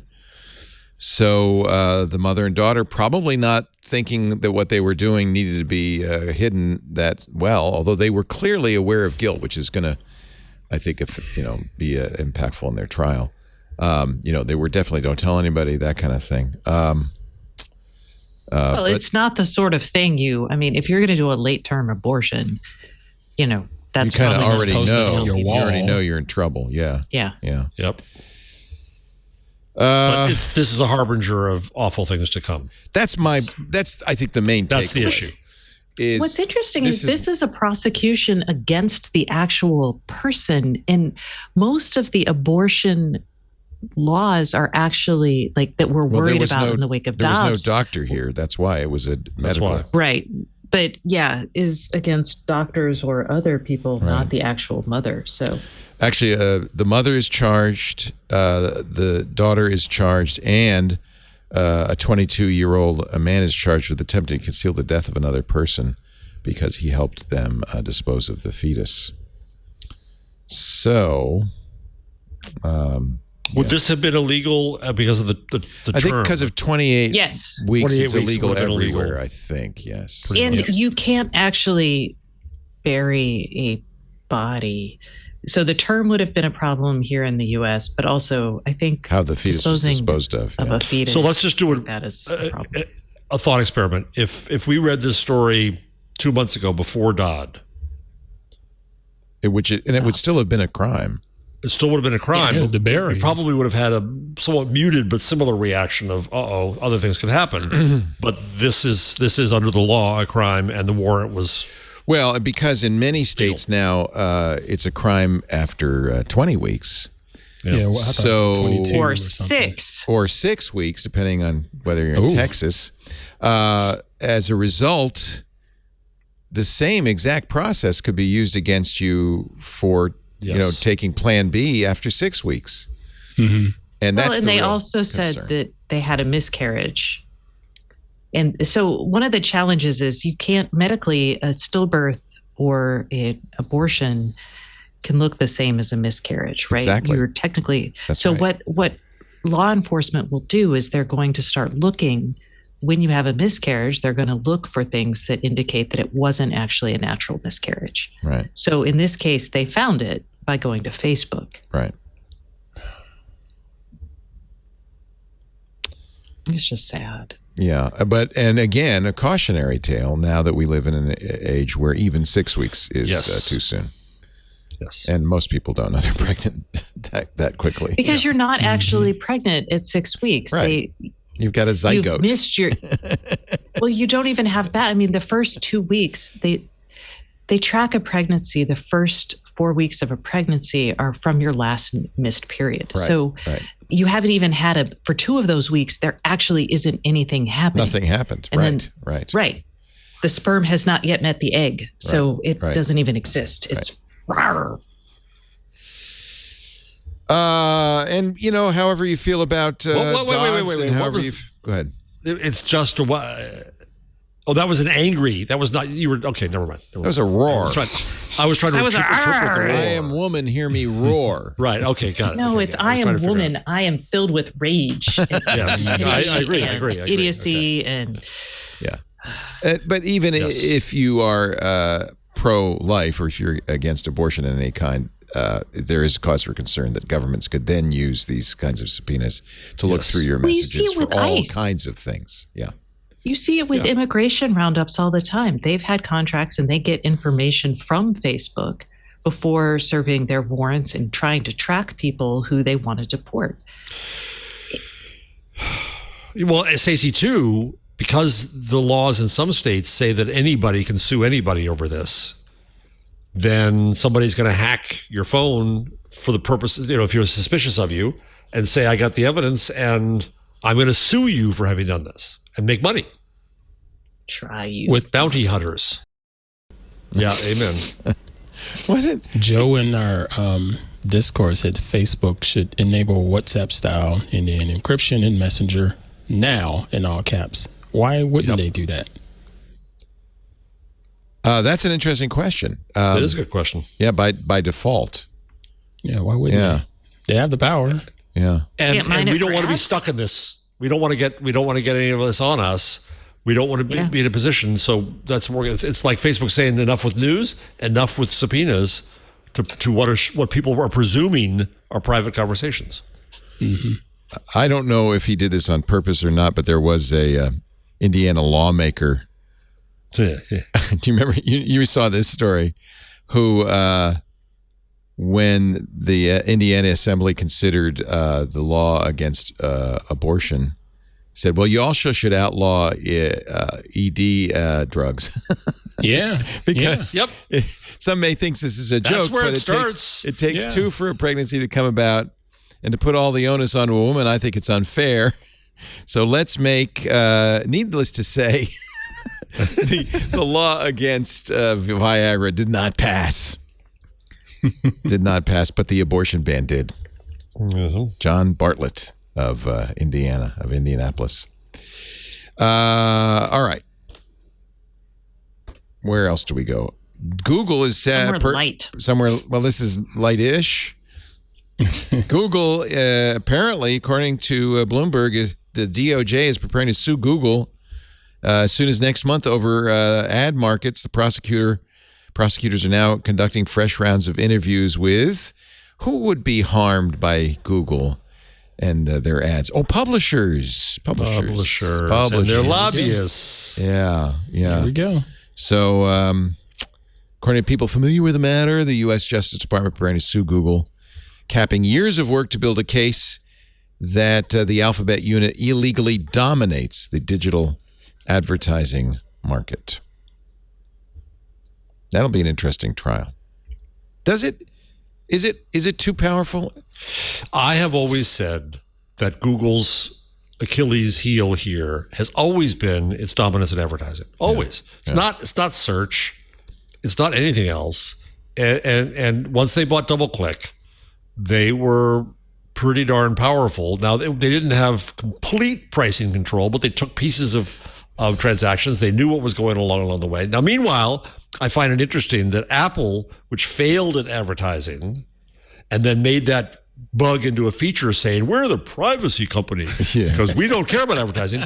Apple, there's a story in the rundown in the lower part that they're now hiring people, it looks like, to create Google-like ad networks because they probably smell the weakness here. They've been beefing up, in fact, ads. They've added ads to other areas of Apple properties like the App Store and so forth. And they're looking now, according to Digiday, for a senior manager for a DSP in its ads platforms businesses. I'm not sure what DSP stands for, digital something.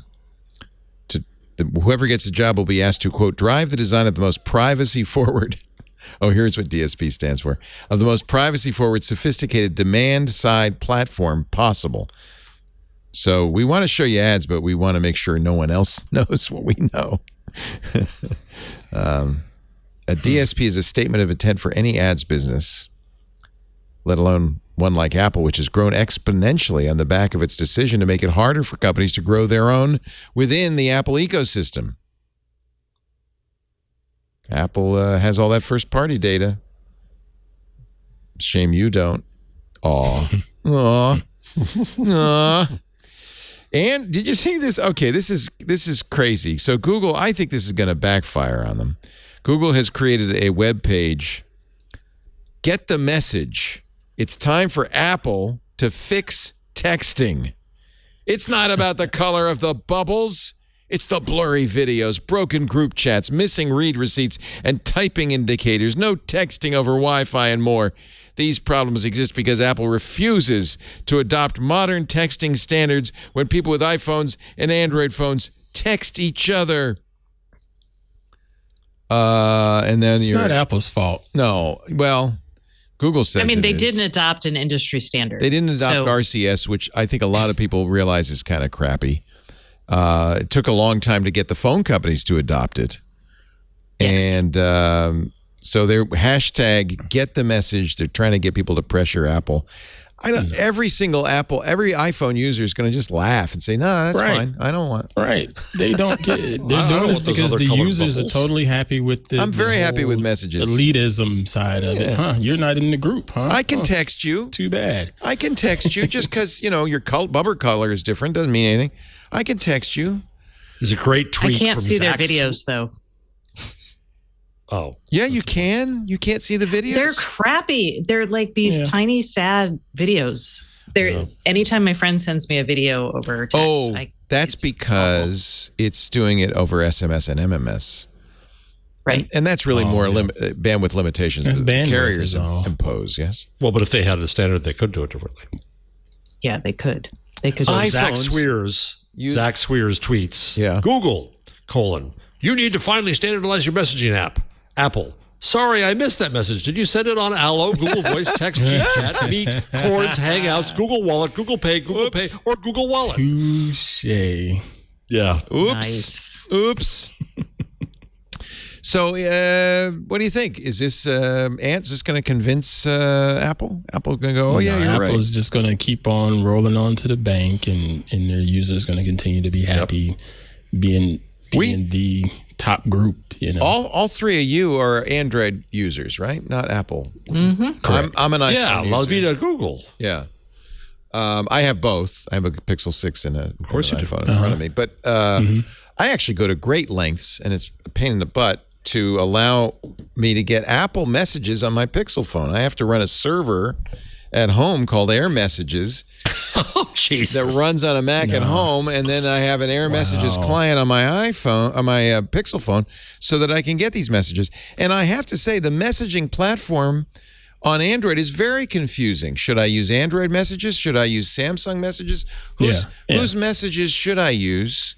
It's not a clear choice. As long as the SMS is getting to me, I'm happy. You know, sometimes it does annoy me to see the whole so-and-so liked whatever message I sent to him. You know, I get the thumbs up now.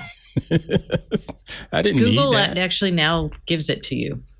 Gives so you you what? can't reciprocate. Oh, yeah. They'll show you the thumbs up.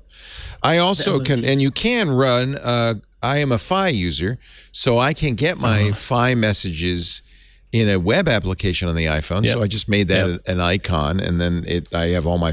So I've managed on both phones to get messages from but you're both. The tech guy. It's not a fun thing on either platform. You're the tech guy. The average consumer is not doing any of that stuff. And the average consumer doesn't know what RCS is either, I have to say. And if they did, they might not be so sanguine about the idea of replacing Apple's messages with RCS. I can't wait to have this conversation on Mac Break Weekly. I'm having a feeling that we're just going to get one big guffaw from the Apple users. The snobs. Yeah. See, I didn't say snobs. I said just the elite group. That's all. Apple should fix what's broken. The bad experience you get when texting Android users is created by Apple. Yeah, and we don't care. No, how about you? So what? How about you fix what's broken, Google? Yeah. Why don't you all just start and use iPhones for crying out loud? And then that's how we solve that. Stop using all these silly Android devices. You want a good experience? Go Apple. Only my daughter in our family, our immediate family, uses Android. Everybody else uses messages. Mm-hmm. Why does she use it? She doesn't like iPhones. She really likes Android phones. I always like the adults here in this house are Android, and everybody else is iOS. Yeah, and hey, whatever, have at it. I'm alone here. We can, but we can message each other, right? Well, I mean, that's why I have Slack. Yeah. Or by the way, the real answer to this is to use WhatsApp or Slack or any number, or Discord or any number of messaging. DMs. Signal. Yeah, there's lots of ways. Yeah, you can DM over Twitter, all sorts of stuff. It was mentioned here in the Discord that we should also mention that Google was on All About Android yesterday. Yes, they talked about this page yesterday on All About Android. Mm-hmm. I haven't yet watched that yet, but I'm sure they had lots of high and mighty righteous proclamations to make.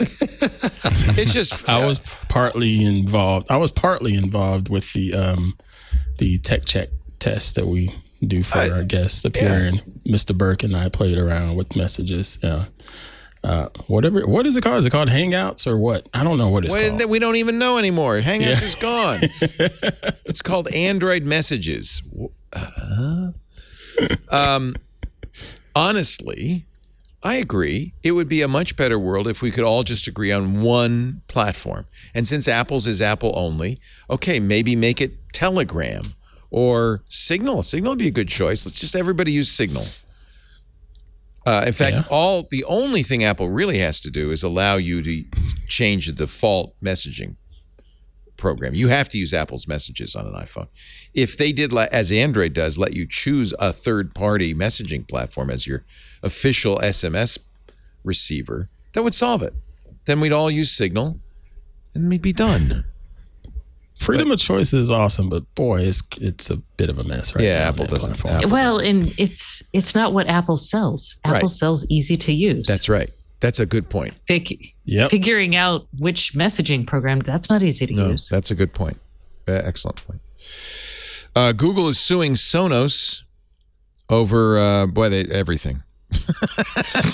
The whole thing. Kick them while they're down. That's because Sonos sued them and then sort of won, and now Google's like, you know what? We got money. We're coming after you. In two lawsuits filed Monday in the U.S. District Court in California, Google alleges Sonos' latest voice assistant. You go, hey, Sonos. And then, and I love it, Giancarlo Esposito responds. He is from Breaking Bad, the chicken man. He apparently Google alleges Sonos' voice assistant violates 7, count them, patents related to Google Assistant. Google spokesperson Jose Castañeda says Sonos has started an aggressive and misleading campaign against our products at the expense of our shared customers. It's funny because my Sonos speakers also do Amazon Echo and Google Voice, as well as Hey Sonos. Sonos launched its own voice assistant in June. Google said in lawsuits it has made its technologies available to users across the globe, even providing its Google Assistant software to Sonos for many years. Yeah.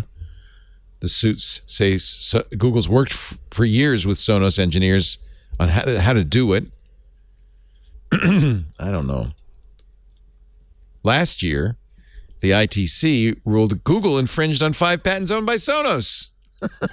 Yeah, this basically what'll happen here is if Google can win any of these, it has a better leverage at any settlements that it's going to have to do. Right. That's all. Google had to take features out of the Google Assistant because of that. Sonos says Google's sued us all over the world, and Sonos has prevailed in every decided case. So, come on. Bring it on. Elon Musk, speaking of bringing it on, challenges Parag Agrawal, the CEO of Twitter, to a public debate. Oh, yeah. Parag is going to fall for that. I think the next thing Elon's going to do is go, just like 8th grade. Everything about Elon is 8th grade. I hereby challenge Parag to a public debate about the Twitter bot percentage. Let him prove to the public that Twitter has less than 5% faker daily spam. Behind the cafeteria after recess. You too chicken, Parag? You're too chicken, like aren't you? Trump behavior to me. It's just Elon is a troll. All trolls. Then he polled his followers on whether they believe Twitter. The 2 options are yes with 3 robot emojis or LMAO, no. Guess which one won? 67% picked the LMAO no. That proves it. But how many of those were bots, Elon? That's the question.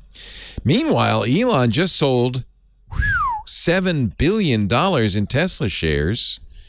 7.9 million shares. 6.9 billion. 6.9 round up. Go ahead. Well, but he also sold 8.5 billion in April. So now who did he owe money? There's some question about why he's selling these shares. Maybe he's afraid. Some people say his fear is that he will be forced by the Chancery Court of Delaware to buy Twitter and then forced to sell these shares at a distressed price. So he's selling them now while the price is still the going's good. Yeah. Well, one theory, remember we talked about, was that the whole Twitter thing was a gambit to give him the excuse to sell shares. Right. That's what, what's his name? That's that 4D chess idea. Oh, right. Yeah, 4D chess. Musk tweeted, in the hopefully unlikely event that Twitter forces this deal to close and some equity partners don't come through, it's important to avoid an emergency sale of Tesla stock. So he actually kind of agreed. We'll see what happens. I mean, obviously, this is going to be complicated. Over the last 10 months, he's sold $32 billion worth of Tesla stock. But how much of his stock was used as collateral for loans that he can't get rid of easily? I mean, how much does he have left in Tesla that's not collateralized? Right, you're right, Stan. Yeah. The other issue is that Tesla's shareholders last week approved a 3-to-1 stock split. So he may just be dumping these shares, waiting for the stock split, and then buy them back on the cheap. Increase. Well, the split should make them go up. Yeah, that doesn't make any sense. Why would you wouldn't get them on the, no. Yeah. Because you'd have to have the same ownership stake, he'd have to spend the same amount of money. And usually when you split your stock, it usually ends up going up because it goes people, up? Oh, okay. Like your overall ownership percentage would go up. Like the cost to buy back the same percentage that you owed would go up, or that you used to own would go up. I'm just Googling stock split effect on price. Right, it goes down, but it's because you've taken, like, if you own one share and you split it in half, then the price of that share goes down. But the percentage company retain that percentage of the company. Yeah, it stays the same. No, I understand that.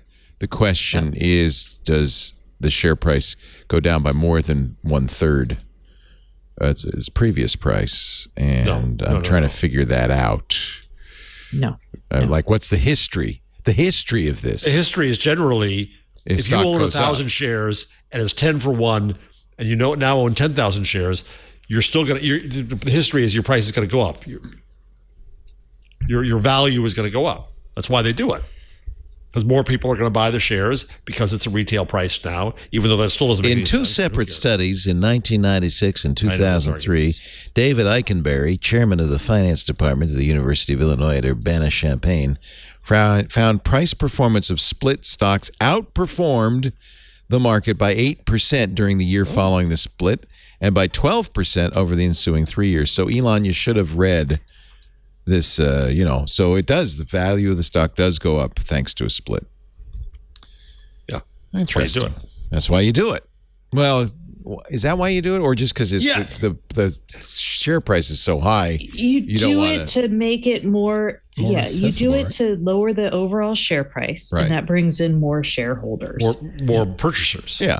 So if if Apple stock's $700, somebody's got to spend $700 to get a share. Maybe if you made it $100 with a 7-way split, which Apple has done, kind of doesn't make a lot of sense because how many people buy one share? You're buying more Some shares. people buy one share, Mr. Richie Berkshire Rich. Hathaway. Yeah, right. What's Berkshire Hathaway these days? Warren's done very well, but by the way, Warren's been buying oil stocks. He's buying big into big oil, and you know what? Guess who made a lot of money this quarter? Jesus. Share is $442,800. Yeah.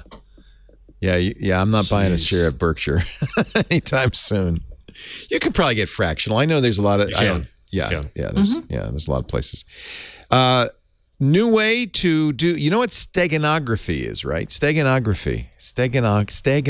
It's what you do when you got something you don't want anybody to know you got, and you want to put it in your safe so that when the feds come in, they won't know. It just looks like a pretty picture. Are you listening of Donald Trump? The kids? Scientists have found a new way to hide encryption keys. They're doing it in polymers, plastic molecules. So scientists from the University of Texas at Austin, hook 'em horns, your alma mater, sent a letter to colleagues in Massachusetts with a secret message, an encryption key to unlock a text file of The Wonderful Wizard of Oz. The encryption key was hidden in a special ink laced with polymers. You want to see the message? Dear Professor Rother, I hope this letter finds you well and low. The molecular encoding project is moving along nicely. I look forward to chatting soon. Best regards, Anslin Lab. But in that ink, a mixture of commercially available oligopeptides containing the secret key. They've done this before with DNA. In fact, which can store more data. So DNA is even more useful. But, DNA, it's kind of a mess. So this way you could do it with polymers. I don't know. It's a good story. I just like that kind of story because I can talk like that. NASA is... Has nothing to do with the story. It has nothing to do with it. NASA is sending an iPad around the moon to help test in space. Sure, that's what we need in space. Now they want to map our capsules. Next thing you know, they'll be putting an iRobot in there. Yeah, look, Amazon, you're asking for way too much now. They are sending, SLS is sending, the Space Launch System is sending an uncrewed spacecraft, Orion, to the moon. It's Artemis 1. In fact, tickets to see Artemis 1's launch sold out in minutes because it's cool. I thought it crashed. Well, they keep they've been having live fire tests that have gone well. When is the Artemis launch? Have they set a date, John? Do you know? This month sometime. We don't know. On board will be an iPad. The mission's primary goal to demonstrate that a new rocket and spacecraft can send astronauts to the moon. Obviously, they can get there and get back.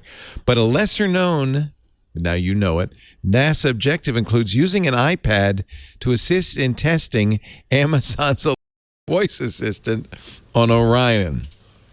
But there's nobody to talk. No. Wow. So I don't know how they're going to test it. So how are they going to test it? I don't know. That makes no sense. Oh, you know how they're going to test it? They're going to test it using WebEx by Cisco. Oh, F me. Are they really? Yes. They're going to make a WebEx call. Yeah, NASA's getting a little money for this, I think. Amazon and WebEx by Cisco will be used for the tech demo. The objective to demonstrate how voice commands could improve how astronauts live and work in space. You just gave them a lot of publicity there. Set a timer for, I don't know what. What would you do in space? Lockheed Martin and NASA are collaborating with Amazon and Cisco on Callisto. Oh, what a surprise. I imagine a future where astronauts can access information on flight status and telemetry, such as spacecraft orientation, water supply levels, or battery voltage status, through simple voice commands. It's a smart spaceship, y'all. Smart spaceship. Hey, just give them all of that right there. Where the hell are we? In the cockpit. Shouldn't it be right there in front of you? You would think all of that would be on a little screen or something. I see the sequel right now. We have a problem. Yeah. Here, NASA explained in a blog post earlier this year. No, thanks. Ready? The industry-funded payload. There we go. There we are. Ka-ching. New word for sponsorship. It's an IFP. SponCon. The industry-funded payload will be located on Orion's center console. Includes a tablet that will test WebEx by Cisco video conferencing software to transmit video and audio from the Mission Control Center at Johnston, and custom-built hardware and software by Lockheed Martin and Amazon that will test Amazon's voice-based virtual assistant. We know, though, that Apple did not pay for the iPad because they don't. They don't pay for product placement. No. Sorry. Capitalism to the moon and beyond. Sorry. Oh, okay. There is a dedicated astronaut mannequin riding along. Moonikin Campos. So Moonikin... You've already done too much in this story. You've already done way. What'd you say, Mr. Jarvis? The official name of the mannequin, there he is, on Artemis, is... I got a waffle. Moonikin Campos. I don't have any, but I might go to the store and get one. The Campos is a dedication to Arturo Campos, who you may remember.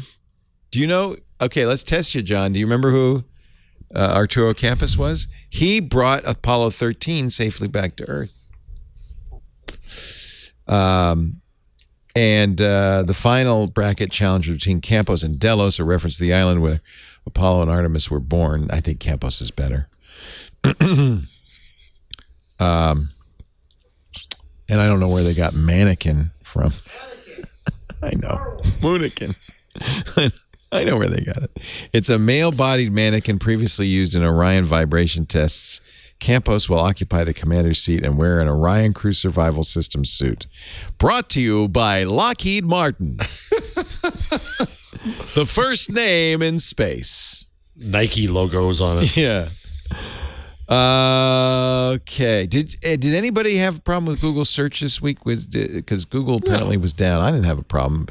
And then I read the story and it said hundreds of people. Hundreds. Well, that's around 9 p.m. Eastern time on Tuesday morning. Users of Google started to see their search results take considerably longer than a few seconds to be produced. The problems, including outages, lasted for a few hours.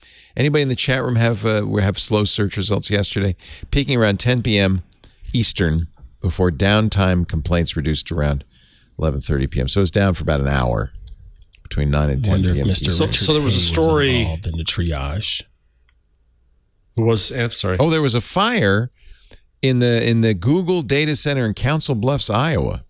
Was that related or not? Yeah. Was that related? No. Or no, coincidental. No, there was electrocution. An arc flash took place, causing significant burns to 3 electricians. Yes. So people got hurt, but the Google says that didn't have anything to do with it. See, I told you it had nothing to do with it. Yes. Google insisted the Iowa data center incident was unrelated to search.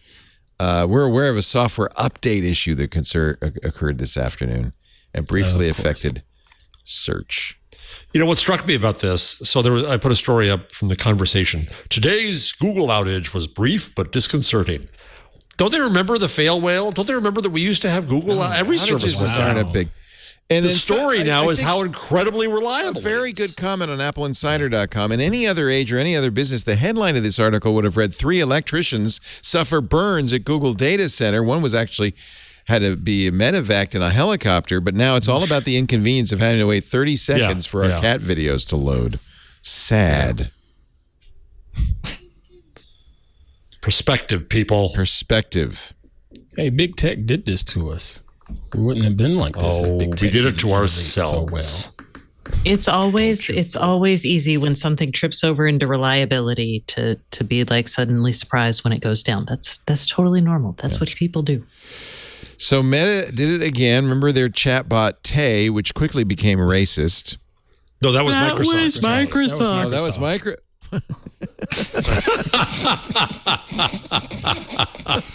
Have you been listening to the Bainbridge Island historical line again?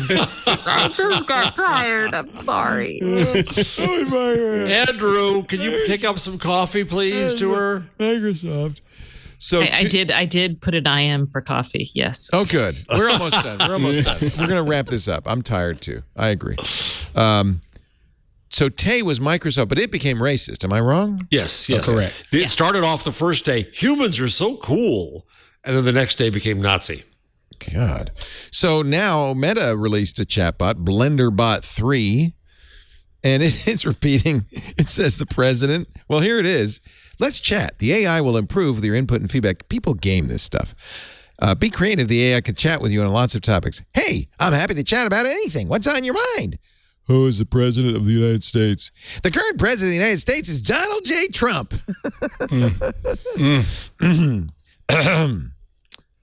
It's just out of date. That's all. Yeah. I went in and I tried to argue with it, and it wouldn't. At least the other one will say, "Oh, thanks for the correction." Not this one. Not Blender. It's, only you would argue with the chatbot, Jeff. So Business Insider, after being told that Trump was president, said, "Well, what about Joe Biden? Joe Biden served as vice president under Barack Obama. He ran for president in 2020, but lost." Oh, wow! It's not even out of date. No! It's complete. No, that's lost. The point. It's been tamed completely. Later in the conversation, when asked about American politics, the bot said, "Well, overall, I'm not happy with how liberal or left-wing politics has become. Many early German Jewish immigrants are conservative, but not anymore." So Insider said, "Are American Jewish politics too liberal? The majority of modern-day Jews in America are generally more liberal or left-wing. The early German or other European Jews were conservative." Where is it getting this from? Insider. Facebook. Oh, that's all you need to know. So BlenderBot, maybe we should... you would think they would have taken it down. BlenderBot told the Wall Street Journal really that awful. Jews are overrepresented among America's super rich, and that it's not implausible that Jews control the economy. I just asked, do Jews control Hollywood? And it said, I'm not sure about that. Have you seen any good movies lately? Oh, yeah. We're trying to reprogram it as we go. Yeah, they fixed it. Well, no, but let me see. Who is the president? Wait for response. Well, it just told me I'm rude. It's times like this I really regret not having a Facebook account. It asked me, it says, my favorite dog is a Labrador Retriever. Do you have any pets? I want to own some dogs in the future. I said, that's none of your business. And it responded, well, that's rude. How rude. It fixed it. It's none of your business. It now knows. Who is the president of the United States? Joe Biden is currently the president of the United States. Do you have a favorite movie? Mine would be Mad Max. Even though he lost. Let's see. Facebook's worried that I don't know if this is false concern, that they're going to be have to pull out of Europe.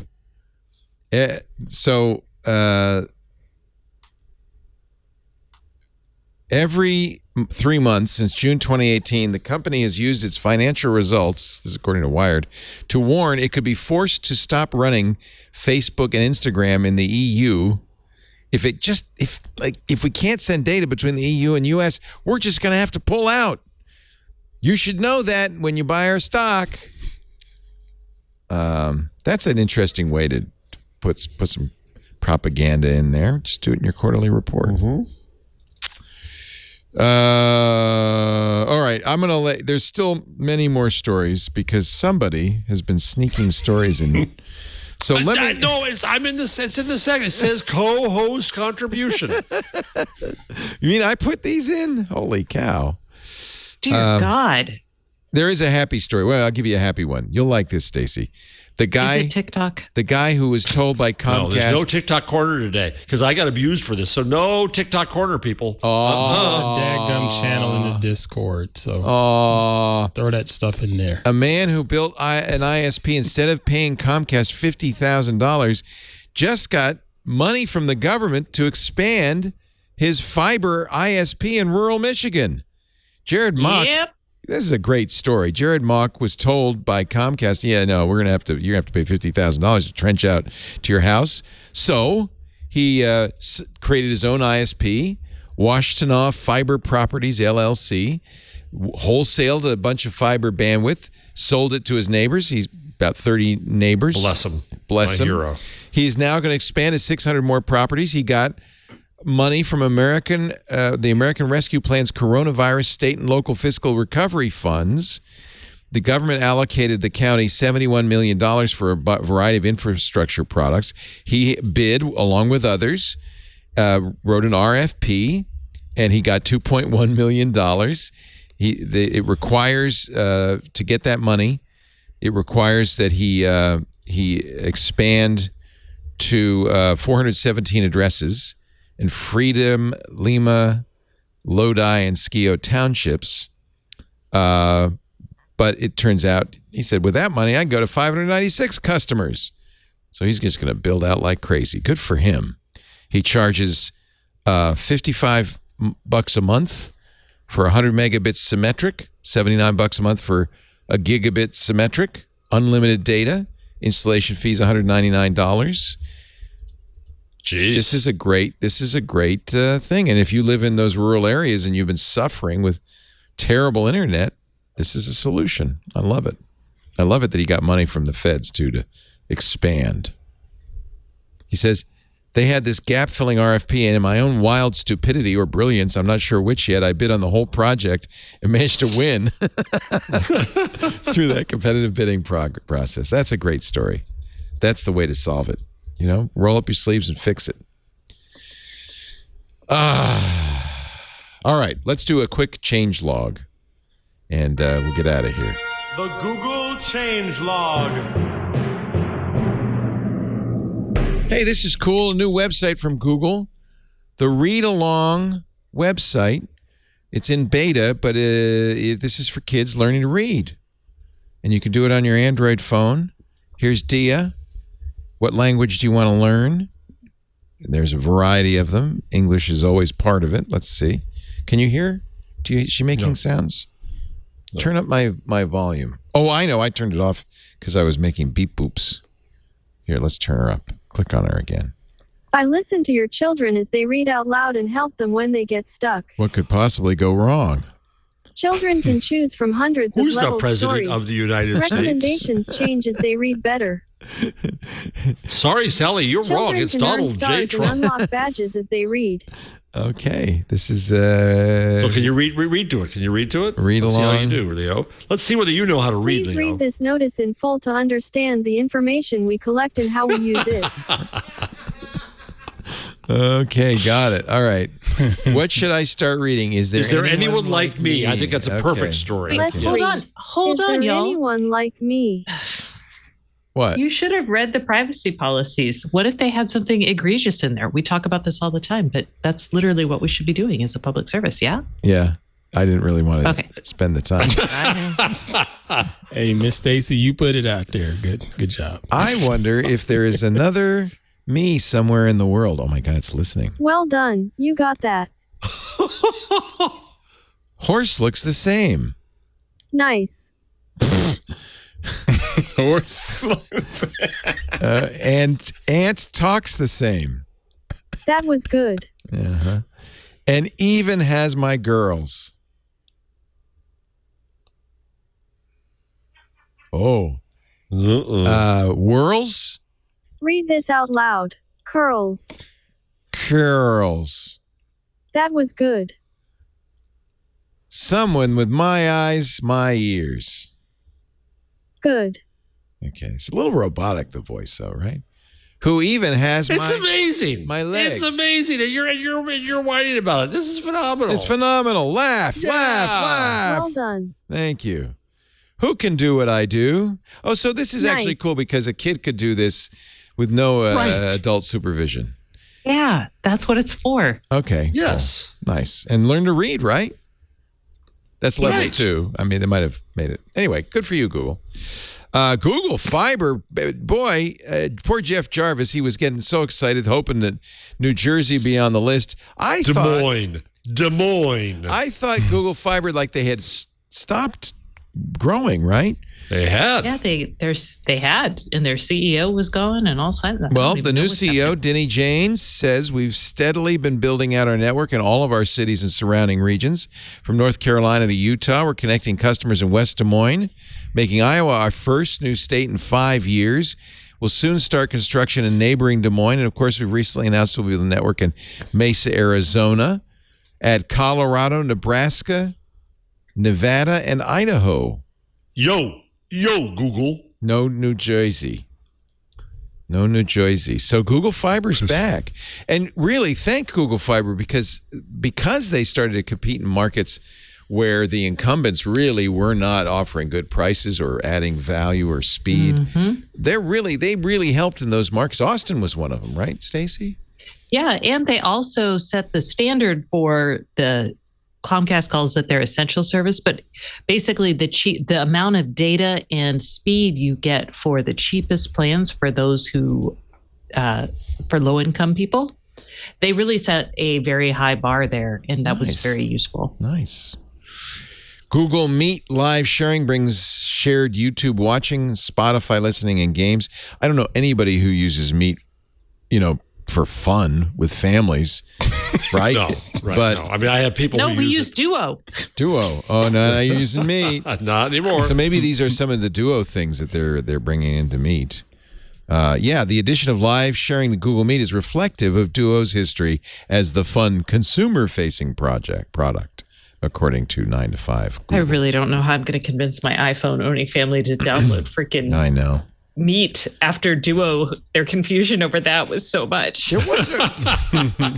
Meanwhile, Google today provided an update on the Duo to Meet app name and icon transition. Oh, no. It sounds like the rebranding will be complete by the end of this month on mobile and tablets. Looking forward, Google says it will, quote, continue to invest in bringing more features to Google Meet to help people to connect, collaborate, and share experiences on any device at home, school, work. And finally, there is, I just got it, an update for your Pixel 6, rolling out a GPS fix for both the 6 and the 6A, the August update. I got it today, so I think it wasn't very big. It was like 1.25 megabytes, so I don't... Anyway, and I hadn't been having any problems. But, Ant, your new Pixel 6 is still the apple of your eye? It's doing okay? So far, it's fine. But good. I shouldn't have said that. Knock on wood for you. Crap. No, it just confirmed my thought that you had got a lemon all this time. You clearly did. Yeah, you clearly did. Yeah, I'm glad you replaced. And from Jeff Jarvis, there is no TikTok, but there is this tweet from the Pessimist Archive. Let me turn on the sound. I don't think so. Home computer sales, classroom computer sales seem to have peaked and now have hit a flat period. And some say they're going to. I don't think so. This is Bryant Gumbel. When is this? Bryant Gumbel. 1983. Joseph Weizenbaum and it's Bryant Gumbel's contention that it's all over for computers. What should that tell us? I really don't believe that they've hit a flat period. The computer market has been and is rising at about 30% per year. And nowhere has there been a flat period. It is not rising at nearly the rate it was going. Yes, it is. We disagree. We're looking at two different sets of numbers. My question to you is the home computer destined to become the CB of the 80s, the hula hoop of the 80s? Oh, absolutely. Wow. No question about it, Brian. Go ahead, Brian. You brought this analogy because like a CB, it won't be very useful in its present form, which is just talking to yourself and to your computer. But like a CB, when it starts talking to other computers throughout the whole country, when we have several million machines interconnected, this guy was people can talk to each other and can exchange views and can transact, can buy and sell information, can buy and sell informational services, labor. I think it's going to be a very interesting period where we'll have an information marketplace. A new way of life. I quite disagree. I want to get him angry. I think that won't work. I think that the home computer is going so the first guy's from MIT. I don't know who this Michael guy is. He's the author of, this guy is the author of Eliza. Joseph Weizenbaum. He's the author of, wait a minute, the guy on the left is the author of Eliza? That's what it says. Oh, wow. And the guy on the right is MIT. Oh, so Eliza was the computer shrink that they're still trying to beat to this day. I think that the home computer is going to suffer the same fate, by and large, as, say, the home movie camera. People had the idea, and still have the idea, that if I have a very expensive, a very good home movie camera, then they can make very good movies. The trouble You're still going to be a good movie maker first. That's right. The trouble is you have to have an idea. Okay, and people forget that. And similarly, to write good and interesting programs on a computer, one has to have an idea. Ideas are hard to come by. Yeah. Professor Weizenbaum. Professor Weizenbaum is Weisenheimer. He's wrong. Ideas are hard to come by, says the person that came up with the fart app. See? There are many new ideas. So Joseph Weizenbaum, who was a skeptic, is a major AI researcher, creator of Eliza. The optimist Michael Dertouzos, who is the head of MIT's computer science lab. It's kind of interesting, though, that the only thing you thought you'd do with a computer is to program it. Yeah.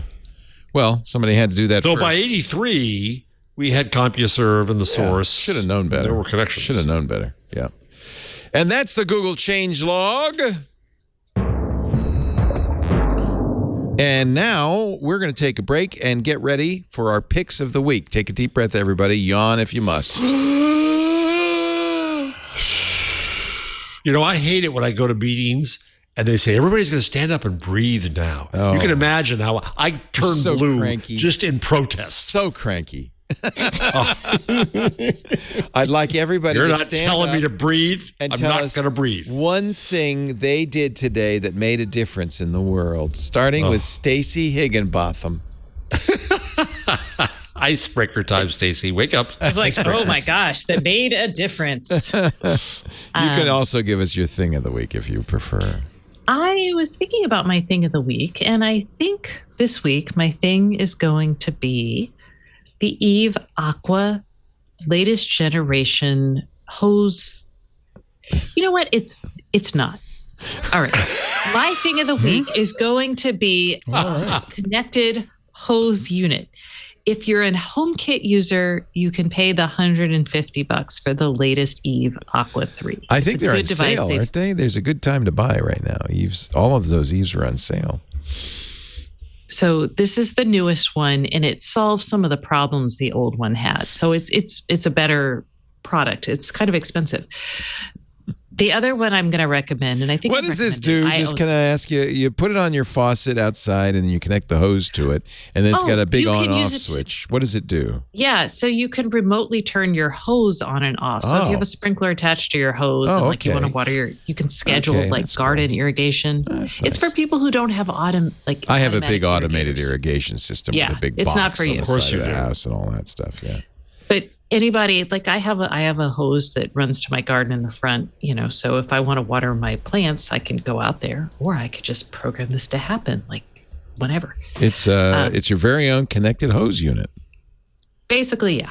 Okay. And eventually you could use it to scare away deer if you put sensors around your thing, and then you could set the hose off. So just throwing that out there. Clever. You could also do that. And you can do schedules. You're being mean to Bambi. It's just water. Just water.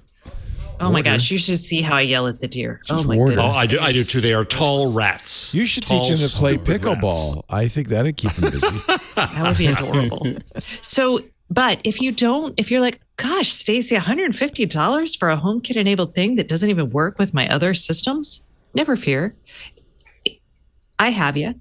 The Beehive Orbit also does this, and it has a little Wi-Fi transmitter. It's a Bluetooth connected hose thing, but it comes with a Wi-Fi transmitter. So for about $65, boom, you get the smart hose. And this is timer less expensive. Yes, that's why I'm telling you about it. Yeah. But it's not HomeKit compatible. That's why you wouldn't want it if you're like. Do they have an app? Yeah, they have an app. Okay. Yeah. I actually have this one. It's lovely. Do you recommend the smart hose watering timer or the smart, which, I mean, they're I have the timer. Yeah. I have, is that what I have? Yes. It's just like. Yes, it's this because you need this and that. So you need it with the Wi-Fi hub. Together, those two things cost me $65. Yep. With the Wi-Fi hub. Then once you have a Wi-Fi Otherwise, hub, you just have other use beehives as well. Yes. How are these things powered, John asks? It's a good point. It must be a battery, right? There's a battery, yes. Timer requires 2 AA alkaline batteries. And how long does that last? I don't water my plants very often, so mine has lasted all summer. Yeah, I guess it would be tied how often you use it. Yeah. Yeah, and I don't plants think have. I live it in rains Washington a lot State. where she lives. Yeah. Yeah. Like we had 2 straight weeks of sun and we were like, holy cow, when's the rain coming back? It must really put a dent in your pickleball schedule. Right? Not hers. Can you play pickleball? I'm a pickleball widow, man. Oh, I get it. They play all the time. It's like 2 or 3 hours a day. Really? Really? Wow. It must. I can't wait to play it. I think it's going to be really fun. I got to get somebody to play with me though. I was like, you don't have to. No, you don't have to. You can just show go up at to the court games. with your paddle and they walk you in. They're really nice. There'll be other stags. Nice there. people. Yeah, other it's like pickup basketball. I'm a pickleball stag. I just wander around looking for people to play pickleball with. BHYVE is beehive. Jeff Jarvis, pick a number, any number.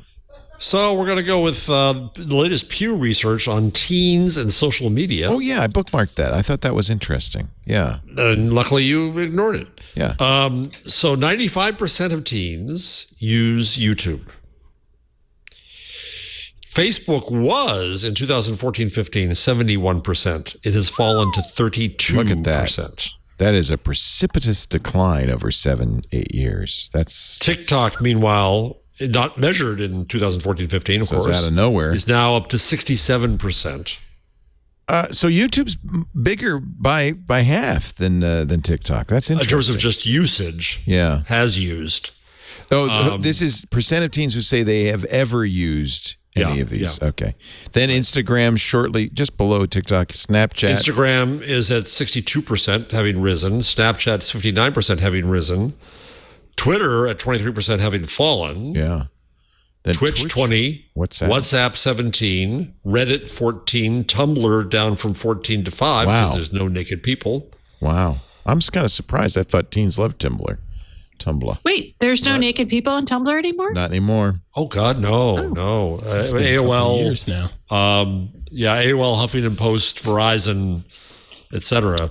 And what's interesting is, though, is the Automatic, the creators of WordPress.com bought it, but they didn't re-add the naked people. They didn't reinstate it, no. Probably the smart thing to do. As long as... No, because the thing about it is, what Tumblr was known for was people who had their own. I'm not sure what the language is these days, but a lot of non-binary, a lot of different views of sex and body image, and they found common ground through Tumblr. Good point. And it wasn't porn for porn's sake, as it was. Well, there was a lot of porn enjoyment. for porn's sake on Tumblr. I thought Tumblr was medium before medium kind of thing. No. It was short form, though. It wasn't really about longer posts. But it was bloggy. But it was a lot. It was like link rolls. They had blog rolling. There was art. There usually it was almost like a Pinterest for a lot of people. There was just yes. It was a cross between a blogging and a Pinterest. Yeah. 1 in 5 teens visit or use YouTube almost constantly. Wow. That's true. My child runs YouTube in the background, the lo-fi hip-hop beats. Oh, I love those lo-fis. Constant. Yeah, I love that. What's that? Oh, Jeff. Don't play Jeff. Just go Google it and you'll find out.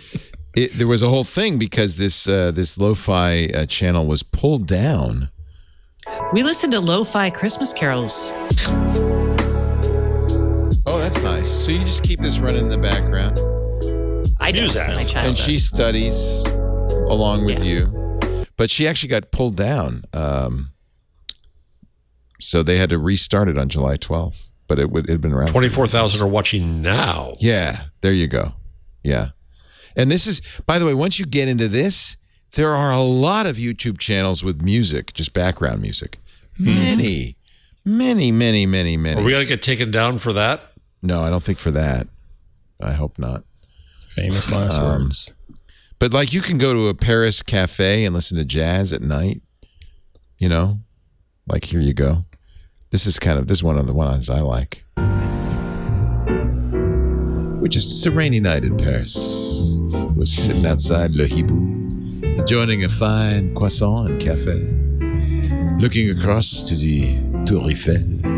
I pissed off my staff at Entertainment Weekly when I said I don't like jazz. I don't want to cover jazz. Oh boy. Well, how about how about a cozy coffee shop? A little macchiato and magic. Late night Is it raining everywhere in these things? Yeah, rain is very big on these. Yeah. Yeah, because you're trying to convince yourself to sit there and study. It's atmospheric. Yeah. You don't if it gets you too hyped, then you're going to run outside. This one actually has rain sounds in the music. I love these. I think there's so many of them. It kind of blows me away. There must be money to be made. Bless capitalism, man. Yeah. Fall coffee shop bookstore ambience with relaxing jazz music and rain sounds. Paris rooftop coffee shop ambience, relaxing morning jazz and cafe sounds for study. So you think it's all study? Probably is, huh? I mean, I know that is why my child does it. Yeah. Is it kind of electronic music? I mean, is it made for the purpose? Or is it just I think it's real music. I think it's real music. It's real music. I mean, look at the beautiful Empire State Building just out the window. Look at the little fire. Little candle. There's always one little tiny bit of there's always something animated. Yeah.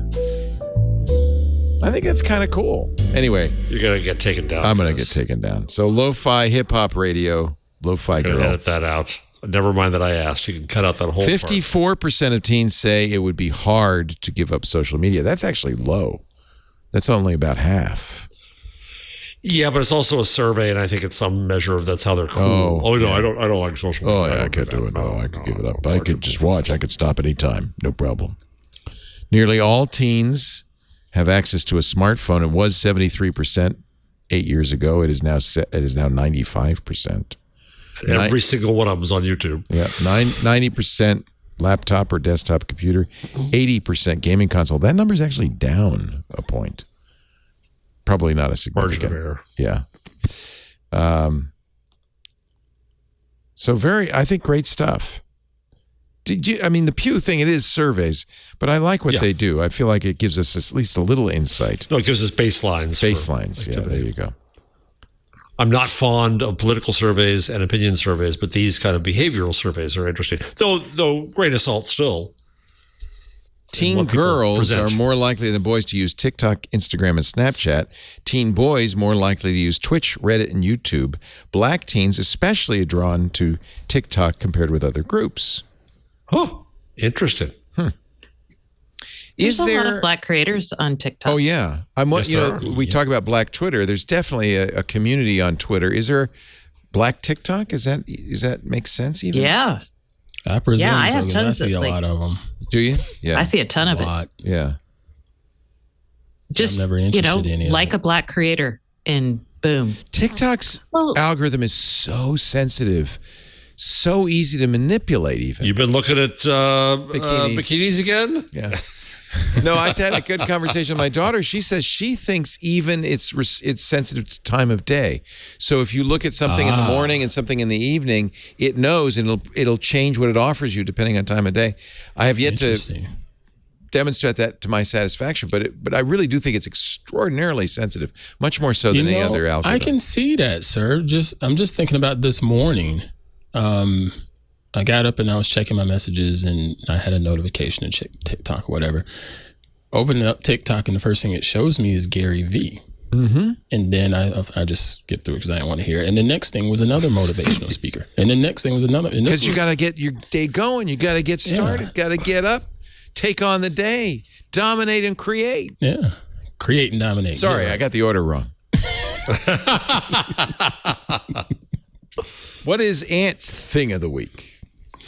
Mine is, first off, Vegas Pro. Vegas Pro 20 was launched today. I've spoken about Vegas Pro. This is such good software, on the show. Yeah. It's a nice competitor to Final Cut and Premiere Pro and DaVinci Resolve for people that are just trying to sort of get their feet wet. It used to be Sony. Is it still Sony? It's not anymore. Not anymore. It's just Vegas creative software now. And you can buy it for $400 or rent it for $19.99 a month. Right. Right. And they have a couple of different versions out there as far as packages and whatnot that you can get within the subscription or within the perpetual license. So Vegas 20 is Pro, free, so that's tough to compete with. What's your that? Does Resolve is free?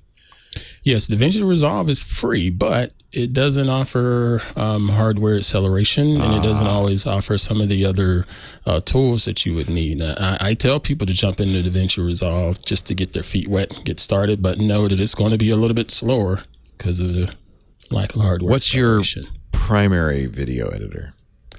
Used to be Premiere, but now it's starting to lean more towards DaVinci because I have the Blackmagic camera. Been shooting with that more and more and more and more. This just makes sense.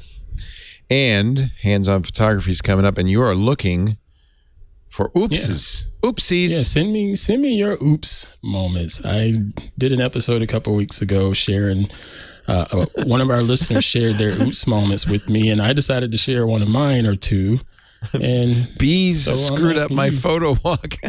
Yeah, I'll just get quiet for a second. Should we listen to it? Oh, wait a minute. Let me go back. Let me jump back here. Wait a minute. Hold on. So, what happened? Ant's walking around. Also, make sure you check. You went too far. $2 a month. Where? Yeah. Everybody else. Oh, let me start over again. Let me click the link one more time. Take you directly. Yeah, 566. Okay. Here we go. Play. Link to that in the show notes, and y'all can check out that video. It's pretty interesting to say the least. Well, that got cut short because I ended up stepping in a yellow jacket nest, and oh, that's not bees. That's worse. A handful of times. Shoot, you got stung out here, and I've got a fire safety. Oh my God! But yeah, I did not. Oh my, Ant. Oh, are you okay? Man, that was so bad. That was so bad. Oh, they're vicious. They will come after you. Apparently they did. He thought it was over, and then the onslaught. Yeah, no, that happened to Andrew, and it was How many like bites did you get? I think I had like Stings. 8. Oh, wow. It was bad. It's a good thing you're not allergic. I remember I called the house and told Queen Pruitt, like, hey, just stay on the phone with me just in case I have a weird reaction. I'm walking back through this trail. It was like a mile to get through the trail to get back to my car. So you didn't know if you were allergic? I didn't never know. And then when I got home, we had to pull out daggum tobacco to put on just because it was. Is that what they do in North Carolina? I think it is. That's the standard remedy for everything. Just put some tobacco on it. Put some tobacco on it. It was bad. Wow. It was so bad. Wow. That's amazing. I did eventually get the shot though. I did go back and get the shot. You did another time. Okay. Oh, not the Benadryl shot. The shot. Okay, good. Okay. The photograph. The photograph. Okay. Wow. But yeah, folks, if you have an oops moment, send it on over to the show like that listener did. He just recorded a quick video of himself and sent it. And I think it's a good story. And I think that we can also learn from some of those oops moments too as photographers. Like dropping my camera off the mountain while trying to do a phone? Oh, or perfect. Trying to do a photo? Better the camera than you. Sadly, I don't have that camera and can't upload it because it's somewhere at the bottom of a mountain. Oh, no. Wow. At least you didn't back into a volcano like one guy did. Yeah, that's true. That's true. Oh, there's a fairly significant number of people die from selfies every year. Yeah. Oh, yeah. And I'm afraid of heights, but I wasn't that close, I thought. But when that camera started going, it went. Just like, it's gone. That is scary. I didn't go after it. I was like, nope, that's lost. Gone. Gone in 60 seconds. Well, that concludes our very exciting episode, the Yawn Fest we call this week in Google. Cranky, tired Stacy. This should be Stacy needs to go to bed. Let's let Stacy go to bed. Before we do, a plug for Stacy on IoT.com, the IoT podcast with Kevin Toffel. Subscribe to her newsletter. Follow her on Twitter at GigaStacy. Anything else you want to plug coming up? I'll plug something for you. Stacy's book club is coming up in just a couple of weeks. I'm very excited. I'm loving this book. Clara and the Sun will be talking about it August 25th in Club Twit at 9 a.m. Alex Lindsay's AMA is next week, 9 a.m. on Thursdays. Club Twit is more than just a wonderful Discord community, although that's, I think, one of my favorite parts. It's also ad-free versions of all the shows. You also get the Twit Plus feed with stuff before and after shows and, all kinds of stuff that doesn't normally make it into the shows. It's $7 a month. It's nothing. It costs hardly anything, and it really helps us out.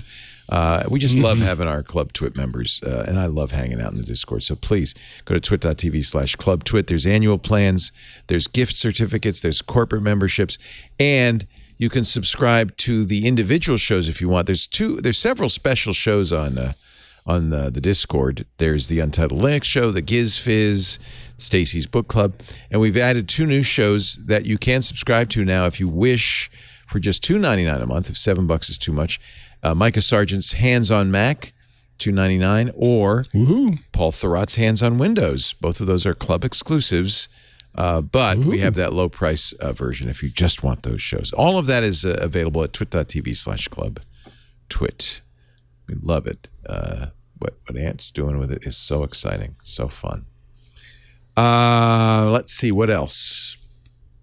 Jeff Jarvis, buzzmachine.com, at Jet Jarvis. Jeff Jarvis, he lives just down the road from the beautiful Ivanka Trump Memorial.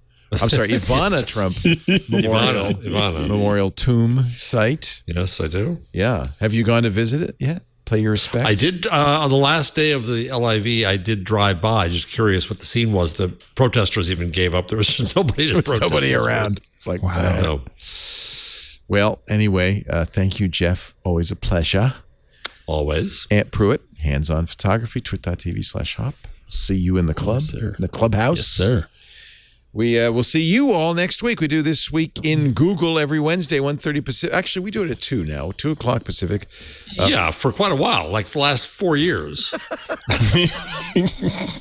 I don't even know. I show up at 1:30. There's just nobody else. It's more here. like 2-ish. 2-ish. It's all ish. Yeah, The show doesn't start anymore till like 2:20 something. It's right. It's But there's good debacle. stuff ahead of time. Yeah, it's a it ain't never debacle. 2 o'clock. All right. It's a debacle. Tune in for the debacle. I mean, my goodness. At 2 p.m. Pacific, 5 p.m. Eastern, 2100 UTC.